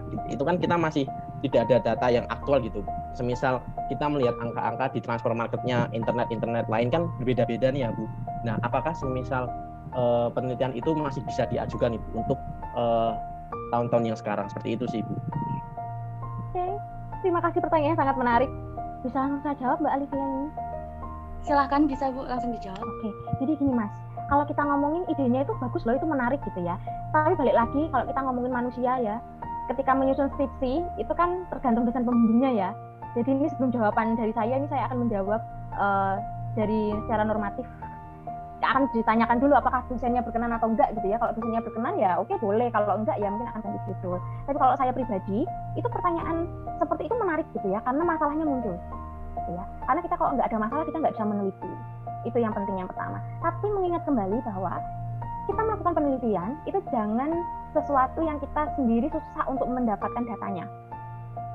Tapi ketika ada banyak data gitu ya dari beberapa sumber referensi internet dan lain-lain, itu kan pasti ada salah satu yang dia bisa dikatakan dia lebih bagus atau lebih baik gitu ya, atau mungkin ada hubungannya dengan website yang resmi seperti itu. Walaupun itu hanya perkiraan atau estimasi, selama webnya terpercaya, website yang terpercaya itu bisa dipakai seperti itu. Karena itu juga kita ketika kita merumuskan suatu masalah, masalahnya menarik di situ. Akan ada pertanyaan penelitian, misalnya ada pengaruh atau enggak gitu ya. Dalam berapa kurun waktu kok tiba-tiba dia hilang prestasi. Kemudian ketika menambahkan pemain baru gitu misalnya ya, dengan mungkin dia punya trennya, dia sering membawa tim sebelumnya itu untuk menang gitu ya di beberapa liga dan lain-lain. Itu kan sebenarnya kan muncul permasalahan dan ada gap di sana. Itu nanti biasanya, saya bilang biasanya kembali, penelitian itu bisa tetap dilakukan apabila ada penelitian terdahulu yang serupa. Kalau misalnya kita benar-benar bawa ide baru gitu, tapi sebelumnya itu nggak pernah diteliti, biasanya untuk level skripsi itu jarang gitu ya, dosen akan mengizinkan untuk melanjutkan penelitiannya. Tapi kalau misalkan itu dilanjutkan ke penelitian, ya itu menarik, boleh. Gitu. Yang penting nanti dijelaskan sumbernya dari mana datanya. Apakah data yang didapat itu valid atau enggak? Misalnya kita harus konfirmasi dulu ke webnya, kan kita bisa cari kontaknya kan, kita bisa tanyakan gitu. Tapi kalau itu ingin dilanjutkan penelitiannya, itu menarik. Tapi ya itu tadi, balik lagi, harus jelas teorinya, ya. Karena kalau hanya mengolah statistiknya dengan angka itu bisa gampang susah. Tapi dicek teorinya, apakah sebelumnya ada penelitian terdahulu yang serupa. Kemudian untuk sumber dari datanya ini bagaimana, apakah terpercaya atau tidak, gitu ya. Jadi nggak bisa lepas dari teorinya, penelitian terdahulu ini nggak bisa. Ya, kalaupun mau ada yang baru ya nanti pelan-pelan ambil sekolah S2, ambil S3 tuh, apa kayak itu judul itu. Kalau supervisornya oke ya oke. Seperti itu. Tapi biasanya memang ide menarik itu ya itu bagus idenya karena kan ada masalahnya sudah dapat. Gapnya sudah ada ya, masalahnya sudah muncul. Tapi balik lagi, apakah sebelumnya sudah pernah ada yang meneliti seperti itu? Itu satu. Yang kedua, ketika mau meneliti itu datanya bisa terpercaya enggak kita dapatnya.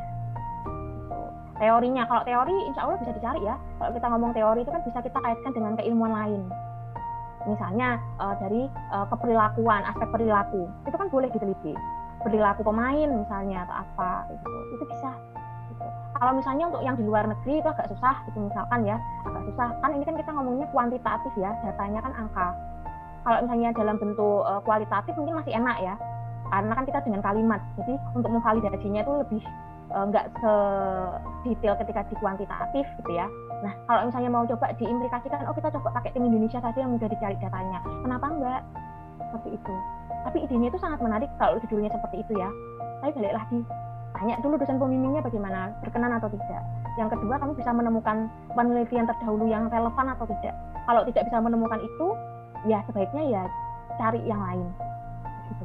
Karena kalau untuk level skripsi biasanya, saya bilang biasanya ya, bukan yang seharusnya ya, ini saya ngomongin biasanya akan ditanya itu aspek-aspek teorinya ada enggak, penelitian terdahulu relevan ada enggak, datanya mudah didapat atau tidak. Kalau misalnya sulit ya sebaiknya tidak diteruskan, karena skripsi yang baik adalah yang selesai gitu. Tapi kalau mau ala-ala meneliti ya monggo silahkan, tapi yang jelas harus jelas dasar hukumnya apa, dasar teorinya apa teman-teman meneliti itu ya kalau menurut saya. Baik, terima kasih Bu atas jawabannya. Dari Kak Krisna sendiri, apa sudah jelas atau ada tanggapan lain nih? Ya, sudah jelas Bu Inanda. Cuma saya mau bertanya satu hal lagi Bu, mungkin yang lebih santai. Jadi kalau saya melihat ya Bu di fenomena di sekitar saya, kalau teman-teman saya sedang dalam tahap penyusunan skripsi nih Bu, apalagi dalam istilahnya pemilihan yang mau diteliti gitu Bu, kan pasti dosen bilangnya coba teliti di hal-hal masalah sekitar kita gitu. Nah, cuma kadang kan dalam penyusunan skripsi itu mahasiswa timbul rasa-rasa sudah overthinking gitu loh Bu, kayak aduh pasti ini susah atau gimana ya cara cari masalah. Nah, kalau tadi saya dengar dari Bu Inanda kan mencari istilahnya yang mudah didapat datanya Bu. Nah, yang mau saya tanyakan itu lebih baik memprioritaskan hal yang kita suka atau data yang mudah kita dapatkan Ibu. Semisal kayak mungkin seperti ini Bu, seperti tadi saya kan mau meneliti misal Manchester United, saya kan hobinya di bola nih Bu. Nah, cuma datanya itu sulit didapatkan, kayak belum tentu relevan. Nah, sementara ada juga yang ini datanya mudah, tapi saya kurang sreg dalam meneliti gitu loh Bu. Nah, itu menurut Bu Inanda bagaimana? Terima kasih. Ini saya suka nih pertanyaan kayak gini nih. Kalau menurut saya kan berarti bisa dipakai bisa enggak ya? Kalau misalnya nih Mas Yohanes mau pakai itu, kalau sudah dapat dosen pembimbingnya, konsultasikan ke dosen pembimbing, itu saran saya. Ya, karena ketika kamu melihat itu susah untuk didapat datanya, kamu bisa konsultasi sama dosen pembimbing. Begitu. Karena saya memahami job desk dari dosen pembimbing adalah menerima segala keluh kesah ya dan mencarikan solusi. Jadi jangan langsung patah semangat gitu ya. Tetap cari artikel yang relevan, tanyakan dengan dosen pembimbing solusinya bagaimana. Siapa tahu dosen pembimbingmu punya channel ya, dia bisa membantu menghubungkan ke orang yang bisa bantu untuk mendapatkan data itu. Itu satu. Yang kedua, kalau misalkan ditanya enaknya kita ambil yang kita suka tapi agak susah nyari data atau nyari yang biasa aja tapi datanya gampang dicari. Sebenarnya bukan hanya masalah di data ya, data yang mudah didapat atau enggak gitu, enggak di situ sebenarnya, tapi di urgensi penelitianmu ini. Sebenarnya penelitianmu ini penting banget nggak sih diteliti? Dampaknya ke orang-orang ini gimana gitu.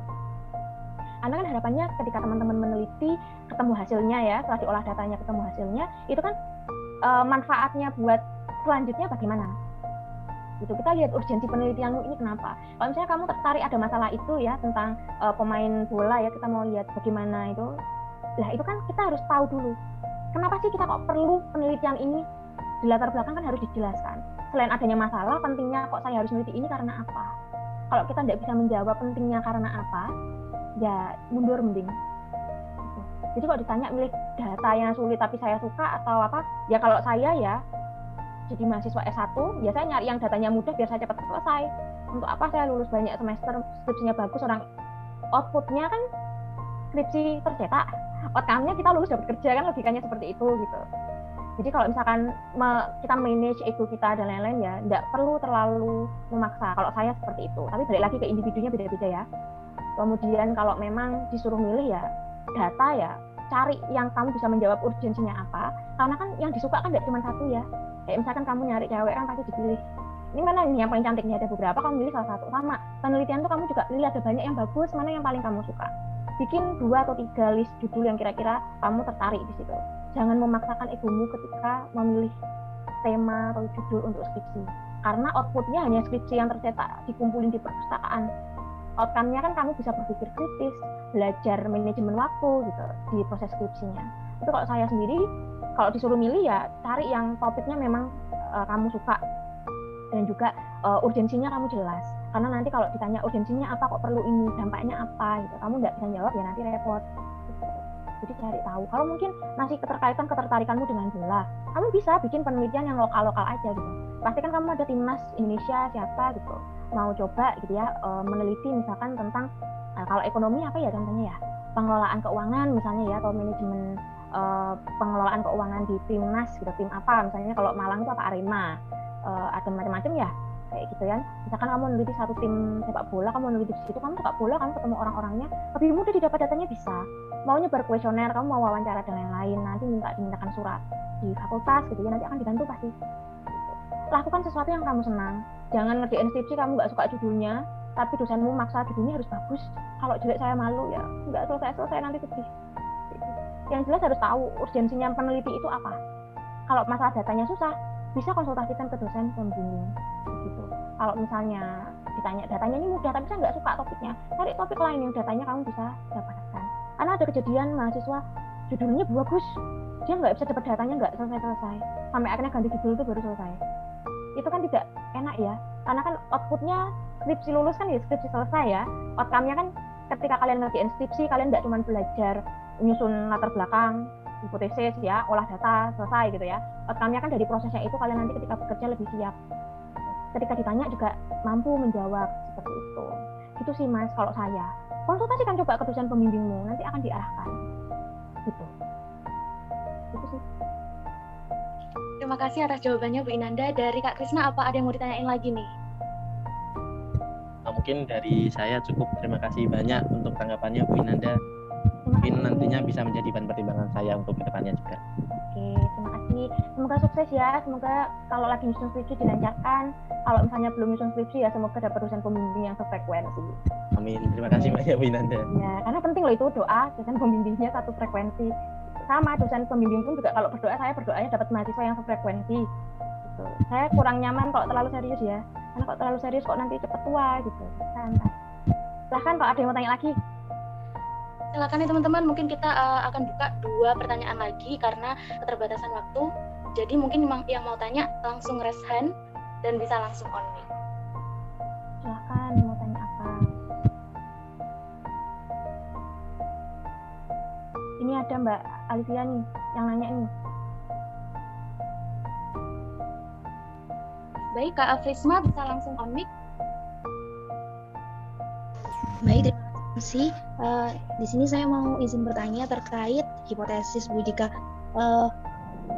hipotesis kita itu yang sudah kita ajukan itu ternyata tidak sesuai dengan yang sudah kita harapkan gitu, apakah penelitian itu dinilai gagal gitu Bu?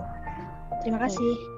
Terima kasih Mbak Afrisma. Oke, itu adalah pertanyaan mahasiswa yang galau setelah uji ya, melakukan uji hipotesis dan ternyata kok tidak signifikan, kok hitung tabelnya kok ini kok lebih besaran tabel ya daripada hitung, ini salah nih punya saya ini gimana gitu. Sebenarnya kita nggak bisa bilang bahwa setiap penelitian yang hipotesisnya ditolak itu gagal ya.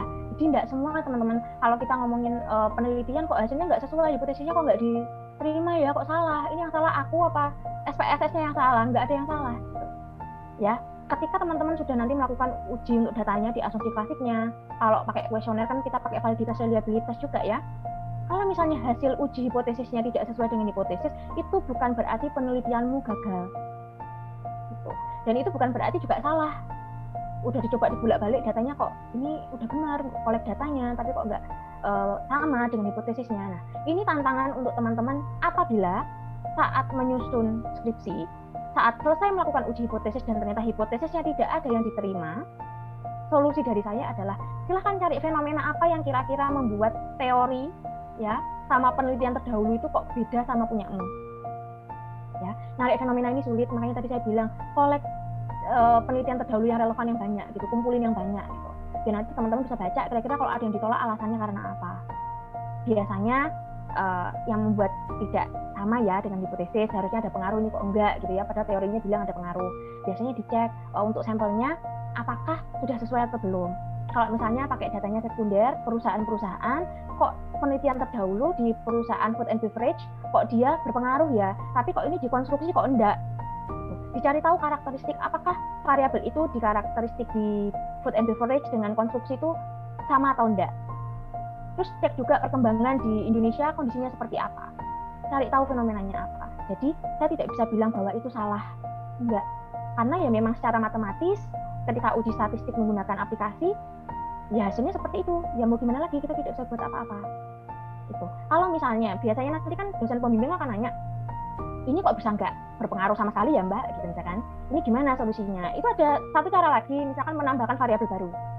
Walaupun itu tidak akan banyak merubah hasilnya ya untuk variabel yang ditolak itu ya, setidaknya ketika menambahkan satu variabel lagi bisa ada peluang variabel itu nanti ada yang berpengaruh. Memang sebaiknya diupayakan dari 3 variabel X itu ada satu yang hipotesisnya diterima. Biasanya akan diaturnya seperti itu ya. Tapi kalau misalnya ketika melakukan pengujian kok tidak ada yang diterima hipotesis saya, kok beda antara teori penelitian terdahulu sama punya saya, kok beda hasilnya. Mungkin bisa saja terjadi karena rentang tahun yang digunakan. Yang dulu bilang berpengaruh karena tahun-tahun sebelum corona, sebelum COVID-19. Ketika COVID-19 dari 2020 sampai 2021 gitu misalnya, kamu meneliti di tahun itu, oh ini kok nggak berpengaruh. Nah, bisa dibuat alasannya. Secara matematika, secara statistik memang hasilnya tidak berpengaruh. Hal ini diduga berdasarkan fenomena di tahun penelitian, ketika di 2020-2021 ya, itu terjadi pandemi. Sehingga ada beberapa hal yang mempengaruhi seperti ini itu. Dan itu masih dugaan, karena adanya fenomena itu. Dan itu boleh, nggak apa-apa. Jadi lebih baik kita mengatakan apa adanya, mencari fenomena yang mungkin relevan untuk alasan kenapa kok tidak berpengaruh ya penelitian saya, kok hipotesisnya ditolak ya, daripada teman-teman mengganti angka yang ada di datamu. Karena kalau biasanya saat uji hipotesis untuk data sekunder atau data laporan keuangan itu kalau teman-teman ganti itu nanti sudah jelas salah ya, karena kan penipuan ya, bohong nggak boleh. Kemudian itu nanti juga bisa di-track, karena nanti bisa perusahaan yang bersangkutan nanti bisa protes juga kalau misalnya kalian memasukkan angka gitu. Tapi kalau misalnya hipotesisnya ditolak ya wis nggak apa-apa, yang penting bisa menjelaskan fenomenanya apa begitu. Tapi kalau misalkan kalau ya kok tidak ada yang diterima, ini gimana nyari fenomenanya susah, tambahlah satu variabel biasanya gitu. Nanti biasanya akan diberikan solusi sama dosen pembimbing ya. Jadi di sini saya bilang bolak-balik kok dosen pembimbing terus ya. Jadi memang ini pentingnya teman-teman diskusi sama dosen pembimbingnya biar nanti diberikan solusinya bagaimana. Tapi kalau dari saya ya nggak apa-apa, nggak harus berpengaruh. So kalau hasilnya tidak berpengaruh, kita harus cari fenomenanya apa. Mungkin kamu pakainya konstruksi yang terdahulu itu banyak food and beverage. Bisa saja karakteristik dari variabelnya di dua industri itu kan berbeda gitu. Jadi jangan takut kalau hipotesisnya ditolak, bukan berarti kamu yang salah. Secara matematis menunjukkan seperti itu ya wis, itu yang kita sampaikan. Jadi jangan sampai mengubah data hanya untuk kepentingan biar cantik, kalau nanti tidak berpengaruh semua ntar kelihatan gagal, penelitianku yang nggak gagal. Justru itu ada gap research di situ yang bikin wah hebat ya, bisa menemukan kok tidak berpengaruh, dia bisa ketemu fenomenanya, dan itu bagus. Yang penting bisa dan mampu menjelaskan. Nggak berpengaruh itu bukan masalah. Saya punya teman penelitiannya itu tidak berpengaruh, jadi dia pakai 2 atau 3 variabel itu semuanya tidak berpengaruh, tapi dia bingung nyari itunya bagaimana, lalu dia coba memasukkan angkanya. Ketika itu saya nanya, ini mah nggak takut dicek gitu, dan ternyata dosennya nggak ngecek, memang dosennya nggak ngecek, tapi perusahaan yang bersangkutan cross check gitu. Jadi harus mengolah kembali datanya, diolah data lagi kembali gitu. Karena kan biasanya data-data seperti itu kalau di kampus besar gitu ya, biasanya tuh perusahaan-perusahaan gitu kan akan nyari tahu ya hasilnya apa nih di perusahaan saya kayak gini. Itu sih Mbak, jadi jangan takut kalau tidak diterima hipotesis A-nya ya, hipotesisnya ditolak ya nggak apa-apa, kita cari fenomenanya. Kalau memang semuanya kok ditolak, ini apa yang salah gitu ya, coba nambahkan satu variabel lainnya. Itu kalau saran dari saya gitu. Terima kasih Bu Inanda atas jawabannya. Untuk Kak Afrisma, apa sudah jelas atau ada tanggapan? Baik, jawabannya sudah cukup jelas. Terima kasih atas tanggapannya, Bu. Terima kasih, semoga sukses. Semoga nggak sampai ya kejadian nggak ada hipotesis yang diterima ya, itu galau sekali nyari fenomena itu susah. Saya bilang susah karena saya pernah mengalaminya, dan fenomena itu harus rasional. Nggak cuma kamu yang bisa mengamini, mengiyakan, tapi orang lain juga bisa menerima. Karena kalau tidak bisa menerima apalagi dosen penguji itu pusing kepala. Gitu. Untuk teman-teman yang mau tanya, bisa nih satu pertanyaan lagi karena keterbatasan waktu, bisa langsung raise hand dan on mic. Ini silakan, ada dari panitia nih. Silakan dari Hulwatur Royi, silakan untuk bertanya. Izin bertanya, misalnya kalau kita sudah terlanjur menggunakan level of signifikannya itu 10%, nah apa yang harus kita lakukan gitu? Apakah ada konsekuensi atau semacamnya kalau sudah terlanjur menggunakan level of signifikannya itu di atas 10% misalnya gitu? Terima kasih. Oke, terima kasih. Sebenarnya kalau kita bilang lebih dari 10% itu jarang ya.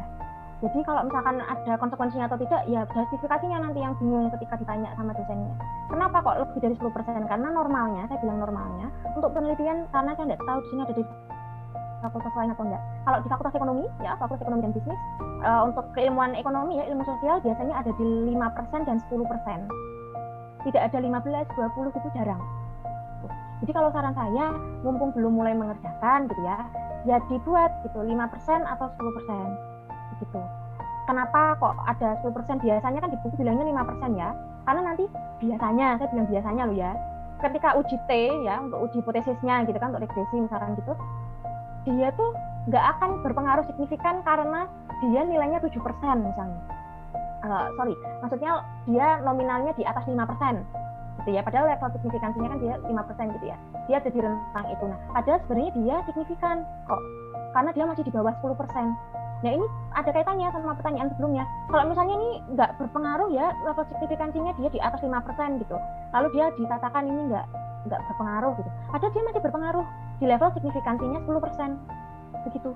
Ini biasanya teman-teman di ilmu sosial ya, di ekonomi bisnis dan bisnis gitu, dia nggak berpengaruh itu karena dia patokannya level signifikansinya 5%, padahal boleh masih 10%.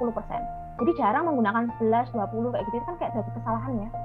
Kalau orang awamnya bilangnya dari kesalahan, berapa kesalahannya, level boleh salahnya berapa gitu. Biasanya ya 5% sampai 10% gitu. Jadi kalau sudah terlanjur ya jangan sampai terlanjur gitu. Tapi balik lagi ya, mungkin nanti teman-teman ada beberapa dosen yang mungkin dia nggak terbiasa dengan level signifikansi 10%. Ada yang seperti itu, dia terima mati hidup 5% gitu ya, karena di buku seperti itu. Harus bisa menjelaskan kenapa kok menggunakan 10%. Sebutkan saja, ini kan kita ngomongnya datanya kan data berupa laporan keuangan, seperti ini itu. Untuk kesalahannya karena ini kan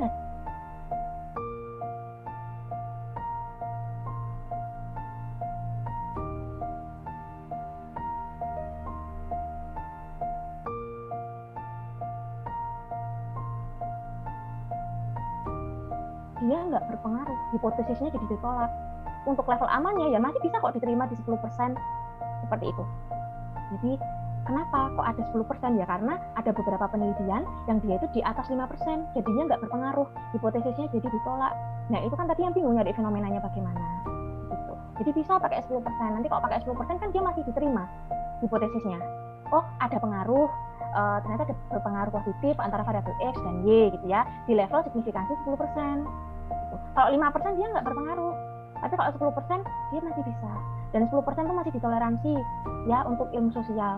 Tapi kalau di sini ada yang di luar FE ya, apalagi yang kesehatan ya nggak bisa, harus 1%. Gitu. Minggu depan insya Allah mohon diingatkan Mbak Yosi yang biasa WA saya ya, diingatkan, nanti saya akan coba jelaskan 1%, 5%, 10% itu seperti apa. Karena kalau untuk ekonomi itu 10% boleh, tapi ingat kembali, harus tahu ya alasannya kenapa kok pakai 10%. Karena nanti dosen ada yang kadang tuh nggak suka kok 10%, 5%. Harus tahu alasannya, karena ini datanya, kalaupun ada kesalahan gitu ya, sebesar 10% gitu ya, ini masih bisa diterima gitu. Karena kan dia nggak berhubungan dengan manusia. Itu kan kita ingin mencari tahu berpengaruh atau tidak. Di level signifikansinya berapa? 5% atau 10%. Biasanya memang yang tidak berpengaruh ya, hipotesisnya ditolak tuh biasanya kalau dia 5%, karena dia ternyata ada di rentang 5 sampai 10. Padahal kalau dia pakai 10 dia diterima. Dan itu dibolehkan kalau di ekonomi. Gitu. Kecuali kamu bukan anak ekonomi, nah itu pusing lagi Mbak. Gitu. Itu sih kalau dari saya. Terima kasih atas jawabannya Bu Inanda. Dari Kak Hulwatur, apa ada tanggapan? Oh, sudah tidak ada. Terima kasih Bu. Sama-sama, semangat mengerjakan skripsi. Baik, karena sudah ada 3 pertanyaan dan karena keterbatasan waktu juga, maka sesi tanya jawab akan saya tutup. Terima kasih banyak atas pemaparan materi dan tanya jawab yang luar biasa, sehingga kita bisa mendapatkan bekal untuk diaplikasikan nanti saat melakukan penelitian ilmiah. Baik, sesi tanya jawab dan pemaparan materi pada pagi hari ini, hari pertama telah selesai teman-teman. Untuk itu kita berlanjut ke acara selanjutnya, yaitu penutup. Sebelum itu, izinkan saya menyampaikan beberapa informasi terkait penugasan pelatihan mengolah data menggunakan SPSS. Jadi, untuk tugas teman-teman minggu ini, yaitu membuat judul penelitian dan menyusun kuesioner penelitian yang kemudian harus disebar setidaknya sampai 20 responden. Nah, kuesioner ini nanti akan menjadi bahan dasar teman-teman untuk menyusun artikel penelitian yang nantinya akan dikumpulkan setelah acara penelitian ini selesai, yaitu setelah tanggal 21 Mei 2022. Tugas membuat kuesioner dan artikel penelitian ini dikerjakan dalam kelompok. Nah, untuk kelompoknya, pembagiannya teman-teman bisa lihat di file PDF yang nantinya akan dikirim di grup WA. Jangan lupa ya teman-teman, karena tugas-tugas ini nanti akan menjadi pertimbangan teman-teman untuk mendapatkan sertifikat. Baiklah, rangkaian acara pengolahan data LP3ME 2022 telah selesai. Sebelum itu, kita akan dokumentasi sebentar. Untuk itu, bagi yang masih belum on cam, diharapkan menyalakan kameranya terlebih dahulu. Saya beri waktu 1 menit untuk teman-teman semua bisa menyalakan kamera, dan untuk operator bisa memimpin sesi dokumentasi. Baik, untuk sesi dokumentasi akan saya pimpin. Kepada teman-teman semua, untuk yang belum on cam, saya persilakan untuk on cam sebentar.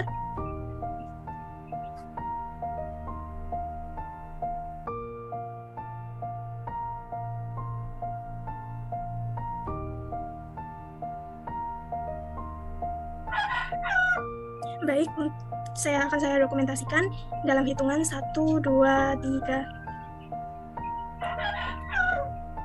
Kemudian untuk slide 2, 1, 2, 3.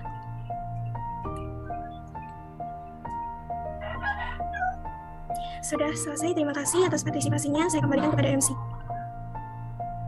Sekali lagi terima kasih banyak kepada narasumber Bu Inanda serta seluruh peserta yang telah menyimak acara dari awal sampai akhir. Saya mewakili panitia yang bertugas menyampaikan permohonan maaf yang sebesar-besarnya apabila ada salah kata atau perbuatan. Tetap semangat dan sampai bertemu di pertemuan kedua pelatihan olah data 2022 pada hari Sabtu tanggal 14 Mei 2022.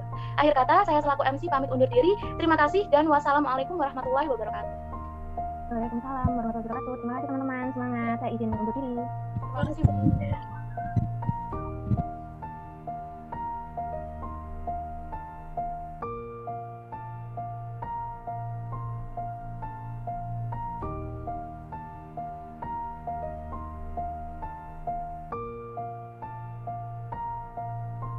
Satu cara lagi, misalkan menambahkan variabel baru. Walaupun itu tidak akan banyak merubah hasilnya ya untuk variabel yang ditolak itu ya, setidaknya ketika menambahkan satu variabel lagi bisa ada peluang variabel itu nanti ada yang berpengaruh. Memang sebaiknya diupayakan dari 3 variabel X itu ada satu yang hipotesisnya diterima. Biasanya akan diaturnya seperti itu ya. Tapi kalau misalnya ketika melakukan pengujian kok tidak ada yang diterima hipotesis saya, kok beda antara teori penelitian terdahulu sama punya saya, kok beda hasilnya. Mungkin bisa saja terjadi karena rentang tahun yang digunakan. Yang dulu bilang berpengaruh karena tahun-tahun sebelum corona, sebelum COVID-19. Ketika COVID-19 dari 2020 sampai 2021 gitu misalnya, kamu meneliti di tahun itu, oh ini kok nggak berpengaruh. Nah, bisa dibuat alasannya. Secara matematika, secara statistik memang hasilnya tidak berpengaruh. Hal ini diduga berdasarkan fenomena di tahun penelitian, ketika di 2020-2021 ya, itu terjadi pandemi. Sehingga ada beberapa hal yang mempengaruhi seperti ini, itu. Dan itu masih dugaan, karena adanya fenomena itu. Dan itu boleh, nggak apa-apa. Jadi lebih baik kita mengatakan apa adanya, mencari fenomena yang mungkin relevan untuk alasan kenapa kok tidak berpengaruh ya penelitian saya, kok hipotesisnya ditolak ya, daripada teman-teman mengganti angka yang ada di datamu.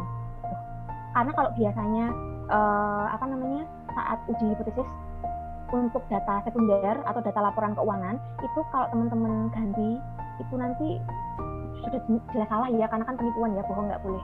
Kemudian itu nanti juga bisa di-track, karena nanti bisa perusahaan yang bersangkutan nanti bisa protes juga kalau misalnya kalian memasukkan angka gitu. Tapi kalau misalnya hipotesisnya ditolak ya wis nggak apa-apa, yang penting bisa menjelaskan fenomenanya apa begitu. Tapi kalau misalkan kalau ya kok tidak ada yang diterima, ini gimana nyari fenomenanya susah, nambahlah satu variabel biasanya gitu. Nanti biasanya akan diberikan solusi sama dosen pembimbing ya. Jadi di sini saya bilang bolak-balik kok dosen pembimbing terus ya. Jadi memang ini pentingnya teman-teman diskusi sama dosen pembimbingnya biar nanti diberikan solusinya bagaimana. Tapi kalau dari saya ya nggak apa-apa, nggak harus berpengaruh. So kalau hasilnya tidak berpengaruh, kita harus cari fenomenanya apa. Mungkin kamu pakainya konstruksi yang terdahulu itu banyak-banyak food and beverage. Bisa saja karakteristik dari variabelnya di 2 industri itu kan berbeda gitu. Jadi jangan takut kalau hipotesisnya ditolak, bukan berarti kamu yang salah. Secara matematis menunjukkan seperti itu ya wis, itu yang kita sampaikan. Jadi jangan sampai mengubah data hanya untuk kepentingan biar cantik. Kalau nanti nggak berpengaruh semua, ntar kelihatan gagal penelitianku yang nggak gagal. Justru itu ada gap research di situ yang bikin wah hebat ya, bisa menemukan kok tidak berpengaruh, dia bisa ketemu fenomenanya, dan itu bagus. Yang penting bisa dan mampu menjelaskan. Nggak berpengaruh itu bukan masalah. Saya punya teman penelitiannya itu nggak berpengaruh. Jadi dia pakai 2 atau 3 variabel itu semuanya tidak berpengaruh, tapi dia bingung nyari itunya bagaimana, lalu dia coba memasukkan angkanya. Ketika itu saya nanya, ini mah nggak takut dicek gitu, dan ternyata dosennya nggak ngecek, memang dosennya nggak ngecek, tapi perusahaan yang bersangkutan cross check gitu. Jadi harus mengolah kembali datanya, diolah data lagi kembali gitu. Karena kan biasanya data-data seperti itu kalau di kampus besar gitu ya, biasanya itu perusahaan-perusahaan gitu kan akan nyari tahu ya hasilnya apa nih di perusahaan saya kayak gini. Itu sih Mbak, jadi jangan takut kalau tidak diterima hipotesis A-nya ya, A-nya ya, hipotesisnya ditolak ya nggak apa-apa, kita cari fenomenanya. Kalau memang semuanya kok ditolak, ini apa yang salah gitu ya, coba nambahkan satu variabel lainnya. Itu kalau saran dari saya. Gitu. Terima kasih Bu Inanda atas jawabannya. Untuk Kak Afrisma, apa sudah jelas atau ada tanggapan? Baik, jawabannya sudah cukup jelas. Terima kasih atas tanggapannya, Bu. Terima kasih, semoga sukses. Semoga nggak sampai ya kejadian nggak ada hipotesis yang diterima ya, itu galau sekali nyari fenomena itu susah. Saya bilang susah karena saya pernah mengalaminya. Dan fenomena itu harus rasional. Nggak cuma kamu yang bisa mengamini, mengiyakan, tapi orang lain juga bisa menerima. Karena kalau tidak bisa menerima keputusan penguji itu pusing kepala. Gitu. Untuk teman-teman yang mau tanya, bisa nih satu pertanyaan lagi karena keterbatasan waktu. Bisa langsung raise hand dan on mic. Ini silakan, ada dari panitia nih. Silahkan dari Hulwatur Roy, silahkan untuk bertanya. Izin bertanya, misalnya kalau kita sudah terlanjur menggunakan level of signifikannya itu 10%, nah apa yang harus kita lakukan gitu? Apakah ada konsekuensi atau semacamnya kalau sudah terlanjur menggunakan level of signifikannya itu di atas 10% misalnya gitu? Terima kasih. Oke, terima kasih. Sebenarnya kalau kita bilang lebih dari 10% itu jarang ya. Jadi kalau misalkan ada konsekuensinya atau tidak, ya justifikasinya nanti yang bingung ketika ditanya sama dosennya. Kenapa kok lebih dari 10%? Karena normalnya, saya bilang normalnya, untuk penelitian, karena saya tidak tahu di sini ada di fakultas lain atau enggak. Kalau di fakultas ekonomi, ya fakultas ekonomi dan bisnis, untuk keilmuan ekonomi, ya ilmu sosial biasanya ada di 5% dan 10%. Tidak ada 15, 20 gitu jarang. Jadi kalau saran saya, mumpung belum mulai mengerjakan gitu ya dibuat gitu 5% atau 10%. Gitu. Kenapa kok ada 10%? Biasanya kan di buku bilangnya 5% ya. Karena nanti biasanya, saya bilang biasanya loh ya, ketika uji T ya, untuk uji hipotesisnya gitu kan, untuk regresi misalkan gitu, dia tuh nggak akan berpengaruh signifikan karena dia nilainya 7% misalnya. Maksudnya dia nominalnya di atas 5%. Gitu ya, padahal level signifikansinya kan dia 5% gitu ya, dia ada di rentang itu. Nah, padahal sebenarnya dia signifikan kok, karena dia masih di bawah 10%. Nah, ini ada kaitannya sama pertanyaan sebelumnya. Kalau misalnya ini nggak berpengaruh ya, level signifikansinya dia di atas 5% gitu, lalu dia dikatakan ini nggak berpengaruh gitu, padahal dia masih berpengaruh di level signifikansinya 10%. Begitu. Ini biasanya teman-teman di ilmu sosial ya, di ekonomi bisnis dan bisnis gitu, dia nggak berpengaruh itu karena dia patokannya level signifikansinya 5%. Padahal boleh masih 10%. Jadi jarang menggunakan 11, 20 kayak gitu, itu kan kayak dari kesalahan ya. Kalau orang awam kan bilangnya dari kesalahan, berapa kesalahannya, level boleh salahnya berapa gitu. Biasanya ya 5% sampai 10% gitu. Jadi kalau sudah terlanjur ya jangan sampai terlanjur gitu. Tapi balik lagi ya, mungkin nanti teman-teman ada beberapa dosen yang mungkin dia nggak terbiasa dengan level signifikansi 10%. Ada yang seperti itu, dia terima mati hidup 5% gitu ya, karena di buku seperti itu. Harus bisa menjelaskan kenapa kok menggunakan 10%. Sebutkan saja, ini kan kita ngomongnya datanya kan data berupa laporan keuangan, seperti ini itu. Untuk kesalahannya karena ini kan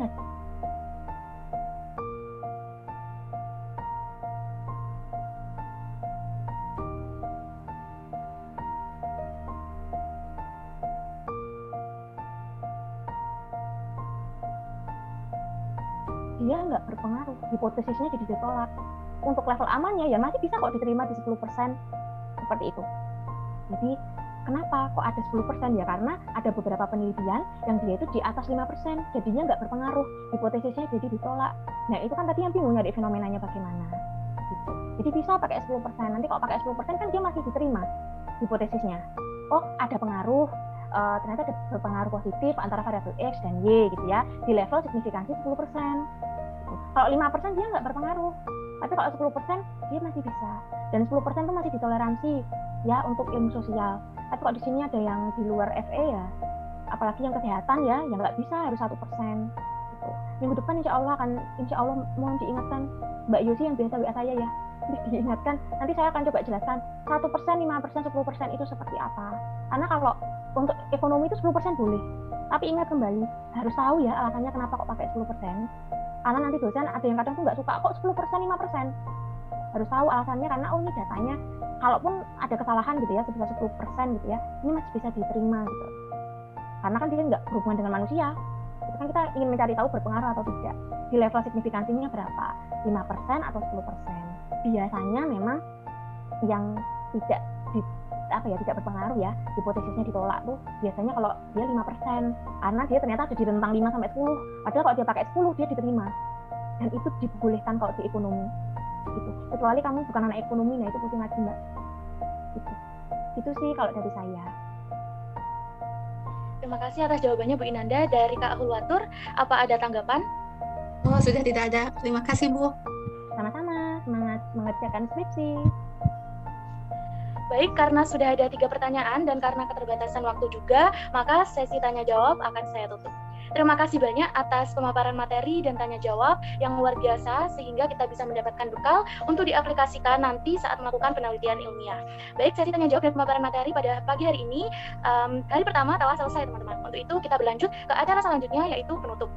Sebelum itu, izinkan saya menyampaikan beberapa informasi terkait penugasan pelatihan mengolah data menggunakan SPSS.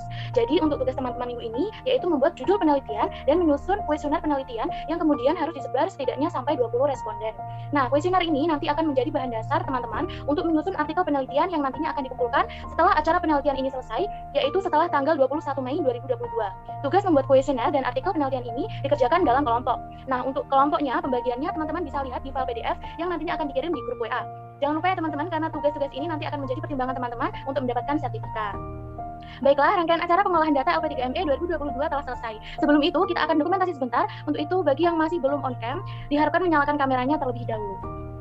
Saya beri waktu 1 menit untuk teman-teman semua bisa menyalakan kamera, dan untuk operator bisa memimpin sesi dokumentasi. Baik, untuk sesi dokumentasi akan saya pimpin. Kepada teman-teman semua, untuk yang belum on cam, saya persilakan untuk on cam sebentar.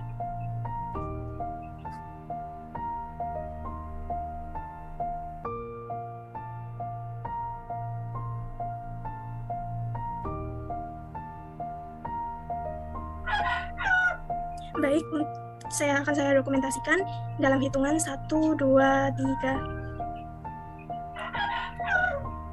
Kemudian untuk slide 2, 1, 2, 3.